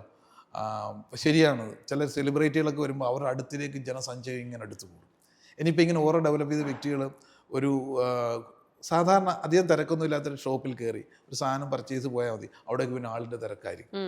പിന്നെ ഇങ്ങനെയുള്ളവരെ കാണുമ്പോൾ കൊച്ചു കുഞ്ഞുങ്ങളൊക്കെ ചാടി വീഴും, ഈ ഓറ ഡെവലപ്പ് ചെയ്ത വ്യക്തികളെ. പിന്നെ ഇവർക്ക് നല്ല ഇമ്മ്യൂണിറ്റി പവർ ആയിരിക്കും, പ്രതിരോധ ശക്തി. പിന്നെ ഈ ഓറ ഡെവലപ്പ് ചെയ്ത വ്യക്തികളെ ആരെങ്കിലും ബോധപൂർവ്വം അല്ലാതെയോ ദ്രോഹിക്കാൻ ശ്രമിച്ചാൽ, ചിന്തിച്ചാൽ പോലും അവർക്കുള്ള തിരിച്ചടി ഉടനെ കിട്ടും, നമ്മളൊന്നും ചെയ്യണ്ട. സോ ഇതിനൊക്കെ വേണ്ടിയിട്ടാണ് ഇന്നർ ഹീലിങ്ങിന് പലരും എൻ്റെ അടുത്ത് വരാറുള്ളത്. ഒരു ഇന്നർ ഹീലിങ്ങിലൂടെ സർവ്വബാധകളും മാറ്റി സ്വയം നമ്മളെങ്ങനെ ക്രിയേറ്റ് ചെയ്യുമെന്ന് പഠിച്ചു കഴിഞ്ഞാൽ ഈ ജന്മത്ത് നമുക്ക് നേടാൻ പറ്റുന്ന ഏറ്റവും വലിയൊരു സംഗതിയായിട്ട് മാറും. ഓക്കെ, ഏറ്റവും അവസാനത്തെ ചോദ്യമാണ് ഞാൻ ചോദിക്കാൻ ആഗ്രഹിക്കുന്നു. 55-ാമത്തെ വയസ്സിലാണ് ഇത്രയും സമൂഹത്തിന് വേണ്ടി ഒരു കോഴ്സ് ഡെവലപ്പ് ചെയ്ത് ആ കോഴ്സ് മറ്റുള്ളവരിലേക്ക് എത്തിക്കുന്നത്. എല്ലാവരും റിട്ടയർ ഒക്കെ ചെയ്ത് വളരെ ശാന്തമായിട്ട് സമാധാനമായിട്ട് സീനിയർ സിറ്റിസണായി. ഇപ്പോഴത്തെ കാലഘട്ടത്തിലേക്ക് വരുമ്പോൾ സീനിയർ സിറ്റിസൺസിന് വേണ്ടി മാത്രമുള്ള കുറേ ലിവിങ് സ്പേസസിൽ പോയി വളരെ ഹാപ്പി ആയിട്ട് ജീവിക്കുന്ന ഒരു കാലഘട്ടത്തിലാണ് ഇത്തരത്തിലുള്ള കാര്യങ്ങൾ മറ്റുള്ളവരിലേക്ക് എത്തിക്കുന്നത്. ഇപ്പോൾ റിട്ടയർമെൻറ്റിന് കൊടുക്കുന്ന ഏജ് എത്രയായിരിക്കും? റിട്ടയർമെൻറ്റ് ഏജിനെ സംബന്ധിച്ച് ഞാൻ ഇപ്പോൾ കൂടെ ഒരു 150 പേർക്കുള്ള ഒരു സെക്ഷൻ ഓൾഡ് ഏജിന് വേണ്ടി കൊടുത്തിട്ട് വന്നത്. റിട്ടയർമെൻ്റ് എന്ന് പറയുന്നത് മനസ്സിൻ്റെ ഒരു അവസ്ഥയാണ്. പ്രത്യേകിച്ച് ഇനി ഒന്നും ചെയ്യാനില്ല എന്നൊരു മാനസികാവസ്ഥ ഒരു വ്യക്തിയുടെ ജീവിത കാലഘട്ടത്തിൽ എപ്പോൾ ഉണ്ടാകുന്നു അന്ന് റിട്ടയർമെൻ്റാണ്. അന്നാണ്. ഇന്നിപ്പോൾ 30 വയസ്സുള്ള റിട്ടയർമെൻ്റ് ആൾക്കാരെയും കാണാം, പ്രത്യേകിച്ച് ഒന്നും ചെയ്യാതെ നിരക്ഷ ഇതായിട്ടിരിക്കുകയാണ്. എന്നാൽ 60, 70, 80 വയസ്സിലും നല്ല ഉഷാറോടുകൂടി അവർ നിൽക്കുന്നു. ഇന്ന് അവർക്ക് സമയം തികയുന്നില്ല ഓരോ കാര്യം. ഒരുപക്ഷെ സിംഗിളായിട്ടായിരിക്കും ജീവിക്കുന്നത്, പക്ഷെ ഇന്ന് ഒരുപാട് കർത്തവ്യങ്ങളും കാര്യങ്ങളും അവരുടെ മുന്നിലുണ്ടെങ്കിൽ അവർ യങ്ങാണ്. എൻ്റെ സ്റ്റുഡൻസിൽ ഇപ്പോൾ ഈ 1 ഇയർ ഡിപ്ലോമയിൽ വരുന്നതിൽ ബഹുഭൂരിപക്ഷം ആൾക്കാരും എബോവ് 50 ആണെന്നുള്ളതാണ്. അതുകൊണ്ട് റിട്ടയർ ആയിട്ടുള്ളവരുണ്ട്. ഇനി ഒരു അക്കാഡമിക് ക്യൂരിയോസിറ്റി ഉണ്ട്, ഇത് പഠിക്കണമെന്ന് ആഗ്രഹിക്കുന്ന ആൾക്കാരുണ്ട്. ചിലർക്ക് ഇത് പഠിച്ച ശേഷം ഇനിയുള്ള കാലത്ത് കുറേ ആൾക്കാർക്ക് ഒരു ആശ്വാസം കൊണ്ട് കൊടുക്കാൻ എൻ്റെ ഒരു വിഷനും അത് തന്നെയാണ്. ഈ ഒരു ആശയം അത് എക്കാലവും ഈ ലോകത്ത് നമ്മുടെയൊക്കെ കാലഘട്ടത്തിന് ശേഷവും തലമുറകളുടെ പകർന്നു പോകാൻ നല്ല ഒരു സ്പിരിച്വൽ കൺസേർട്ടുള്ള വെൽനസ് കോച്ചുകളെ ഡെവലപ്പ് ചെയ്യുക, എന്നിട്ട് നമ്മൾ നമ്മുടെ കർത്തവ്യം കഴിഞ്ഞ് ഈ ലോകത്ത് നിന്ന് പോവുക. അതിന് ഒരുപാട് സുമനസ്സുകൾ ഇപ്പം ഈ ഒരു പാതയിലേക്ക് എത്തി ഈ ലോകത്തിന് നല്ല പ്രകാശം പരത്തിക്കൊണ്ടിരിക്കുകയാണ്. അപ്പോൾ ജയപ്രകാശ് എന്ന് പറയുന്നതിൻ്റെ പേര് അങ്ങനെ തന്നെ അർത്ഥമാക്കിക്കൊണ്ട് ജയിക്കാനും അതിനോടൊപ്പം തന്നെ മറ്റുള്ളവർക്ക് പ്രകാശമാകാനും സാധിക്കട്ടെ എന്ന് ഞാൻ ആഗ്രഹിക്കുകയാണ്. മുന്നോട്ടുള്ള യാത്രയിൽ ഞങ്ങൾക്കും ആ ഒരു പ്രകാശത്തിൻ്റെ ചെറിയൊരു തിരുനാളം കിട്ടട്ടെ എന്ന്, ഞങ്ങളുടെ വഴിയും ദുർഘടങ്ങളൊന്നും ഇല്ലാതെ പോകാൻ സാധിക്കട്ടെ എന്നും കൂടെ ആഗ്രഹിക്കുകയാണ്. വളരെയധികം സന്തോഷത്തോടു കൂടി തന്നെയാണ് ഞാൻ ഈ എപ്പിസോഡ് വൈൻഡപ്പ് ചെയ്യുന്നത്. കാരണം ഒരു ഇത്രയും പലപ്പോഴും ഓൺട്രപ്രണർഷിപ്പിലേക്ക് വരുമ്പോൾ അവരവരുടെ ജീവിത സാഹചര്യങ്ങൾ, വളർന്നു വന്ന വഴികളൊക്കെ നമ്മളോട് പറയുമ്പോൾ നമ്മൾ ഇപ്പോൾ താങ്കൾ തന്നെ പറഞ്ഞതുപോലെ ഒരു ബുക്ക് വായിക്കുന്ന പ്രതീതിയാണ്. പക്ഷെ ഞാൻ ഇന്നിവിടെ ഇരിക്കുമ്പോൾ ഞാനൊരു PhDയുടെ വലിയൊരു എന്താ പറയുക, ഒരു പ്രസൻറ്റേഷൻ കണ്ടിട്ടിരിക്കുന്ന പോലത്തെ ഒരു അനുഭവമാണ്. അല്ലെങ്കിൽ എനിക്ക് കുറേ കാര്യങ്ങൾ പറയാൻ സാധിക്കുന്നു, കണക്ട് ചെയ്യാൻ സാധിക്കുന്നുണ്ട്. ആ സ്പീച്ചിൻ്റെ ഏറ്റവും അവസാനമൊക്കെ എത്തിയപ്പോഴേക്കും ഹീലിംഗ് ആണ് അടുത്തത് പറയാൻ പോകുന്നതെന്ന് എനിക്ക് ഇവിടെ ഇരുന്ന് മനസ്സിലാക്കാൻ സാധിക്കുന്നുണ്ട്. അതൊരു അധ്യാപകൻ്റെ വലിയൊരു കഴിവ് തന്നെയാണ്, ഒരു വിദ്യാർത്ഥി അത് മനസ്സിലാക്കുക എന്ന് പറയുന്നത്. അപ്പോൾ ഈ യാത്ര ഇനിയും മുന്നോട്ട് തന്നെ തുടരട്ടെ, റിട്ടയർമെൻറ്റ് ഇല്ലാതിരിക്കട്ടെ. കാരണം റിട്ടയർമെൻറ്റ് ഇല്ലാതിരുന്നാലാണ് ഒരുപാട് ജയപ്രകാശുമാരെ ഉണ്ടാക്കാൻ സാധിക്കുള്ളൂ. അപ്പോൾ റിട്ടയർമെൻറ്റ് ഇല്ലാതെ തന്നെ മുന്നോട്ട് പോകാൻ സാധിക്കട്ടെ എന്ന് ആഗ്രഹിക്കുന്നു. വളരെയധികം സന്തോഷം ഇത്രയും നേരം ഞങ്ങൾക്ക് വേണ്ടി സ്പെൻഡ് ചെയ്തതിൽ. Thank you so much. ഞാൻ പറഞ്ഞതുപോലെ നമ്മുടെ ഈ കാലഘട്ടം മാറിക്കൊണ്ടിരിക്കുകയാണ്. പലപ്പോഴും നമ്മൾ സ്ട്രെസ്ഡ് ആണ്, നമ്മൾ മെൻ്റലി സ്ട്രെസ്ഡ് ആണ്, ഫിനാൻഷ്യലി സ്ട്രെസ്ഡ് ആണ്. ഇതൊക്കെ എന്താണ് ഈ സ്ട്രെസ് എന്ന് പോലും മനസ്സിലാക്കാൻ പറ്റാത്തൊരു കാലഘട്ടത്തിലൂടെയാണ് പോകുന്നത്. എനിക്കൊക്കെ അറിയില്ലായിരുന്നു ഈ ആൻസൈറ്റി എന്താണ്, സ്ട്രെസ് എന്താണ്. എപ്പോഴും പറയും ഒരു ആളല്ല ഉള്ളിൽ, അല്ലെങ്കിൽ വയറ്റിൽ എന്തോ ഒരു വിഷമമാണെന്ന് പറയും. പക്ഷേ ഇതാണ് ആൻസൈറ്റി, ഇതാണ് സ്ട്രെസ് എന്ന് പോലും അറിയില്ലാത്തൊരു കാലഘട്ടത്തിലാണ് ഞാനൊക്കെ വളർന്നു വന്നത്. ഇന്നും ഒരുപാട് പേര് ആ ഒരു മേഖലയിൽ തങ്ങളുടെ പ്രശ്നം എന്താണെന്ന് തിരിച്ചറിയാൻ സാധിക്കാതെ നമ്മുടെ ഒരു ഇന്നറിനെ മനസ്സിലാകാൻ സാധിക്കാതെ ജീവിക്കുന്നവരുണ്ടാകും. അവർക്കൊക്കെ കണ്ണ് തുറക്കാൻ പറ്റുന്ന ഒരു എപ്പിസോഡാണ്. തീർച്ചയായിട്ടും നമ്മുടെ ഉള്ളിലെ ആ ഒരു ഇന്നർ സ്ട്രെങ്തിനെ തിരിച്ചറിഞ്ഞ് അതിന് ഉണ്ടാകുന്ന പ്രശ്നങ്ങളെ പരിഹരിച്ച് ഒരു ഹീലിംഗ് പ്രോസസ്സിലൂടെ കൊണ്ടുപോയാൽ നമ്മളെല്ലാവരും നല്ല വ്യക്തിത്വങ്ങളാകുമെന്ന് നമുക്ക് തന്നെ കണ്ണു തുറപ്പിച്ച് തരുന്നൊരു എപ്പിസോഡായിരുന്നു. സോ എല്ലാവരും അത് ട്രൈ ചെയ്യുക എന്ന് തന്നെ ഞാൻ പറയും. ഒരു കോഴ്സ് എടുക്കുന്നതിനേക്കാൾ ഉപരി അതെന്താണെന്ന് പഠിക്കാനുള്ളൊരു മനസ്സ് കാണിക്കുക. അത് നമ്മുടെ ഇന്നർ സ്പേസിലേക്കുള്ളൊരു ഒരു കണ്ണ് തുറക്കുന്ന ഒരു പ്രക്രിയ ആയിരിക്കും. സോ പുതിയൊരു എപ്പിസോഡിലേക്ക് കാണുന്നവരേക്കും താങ്ക് യു സോ മച്ച്.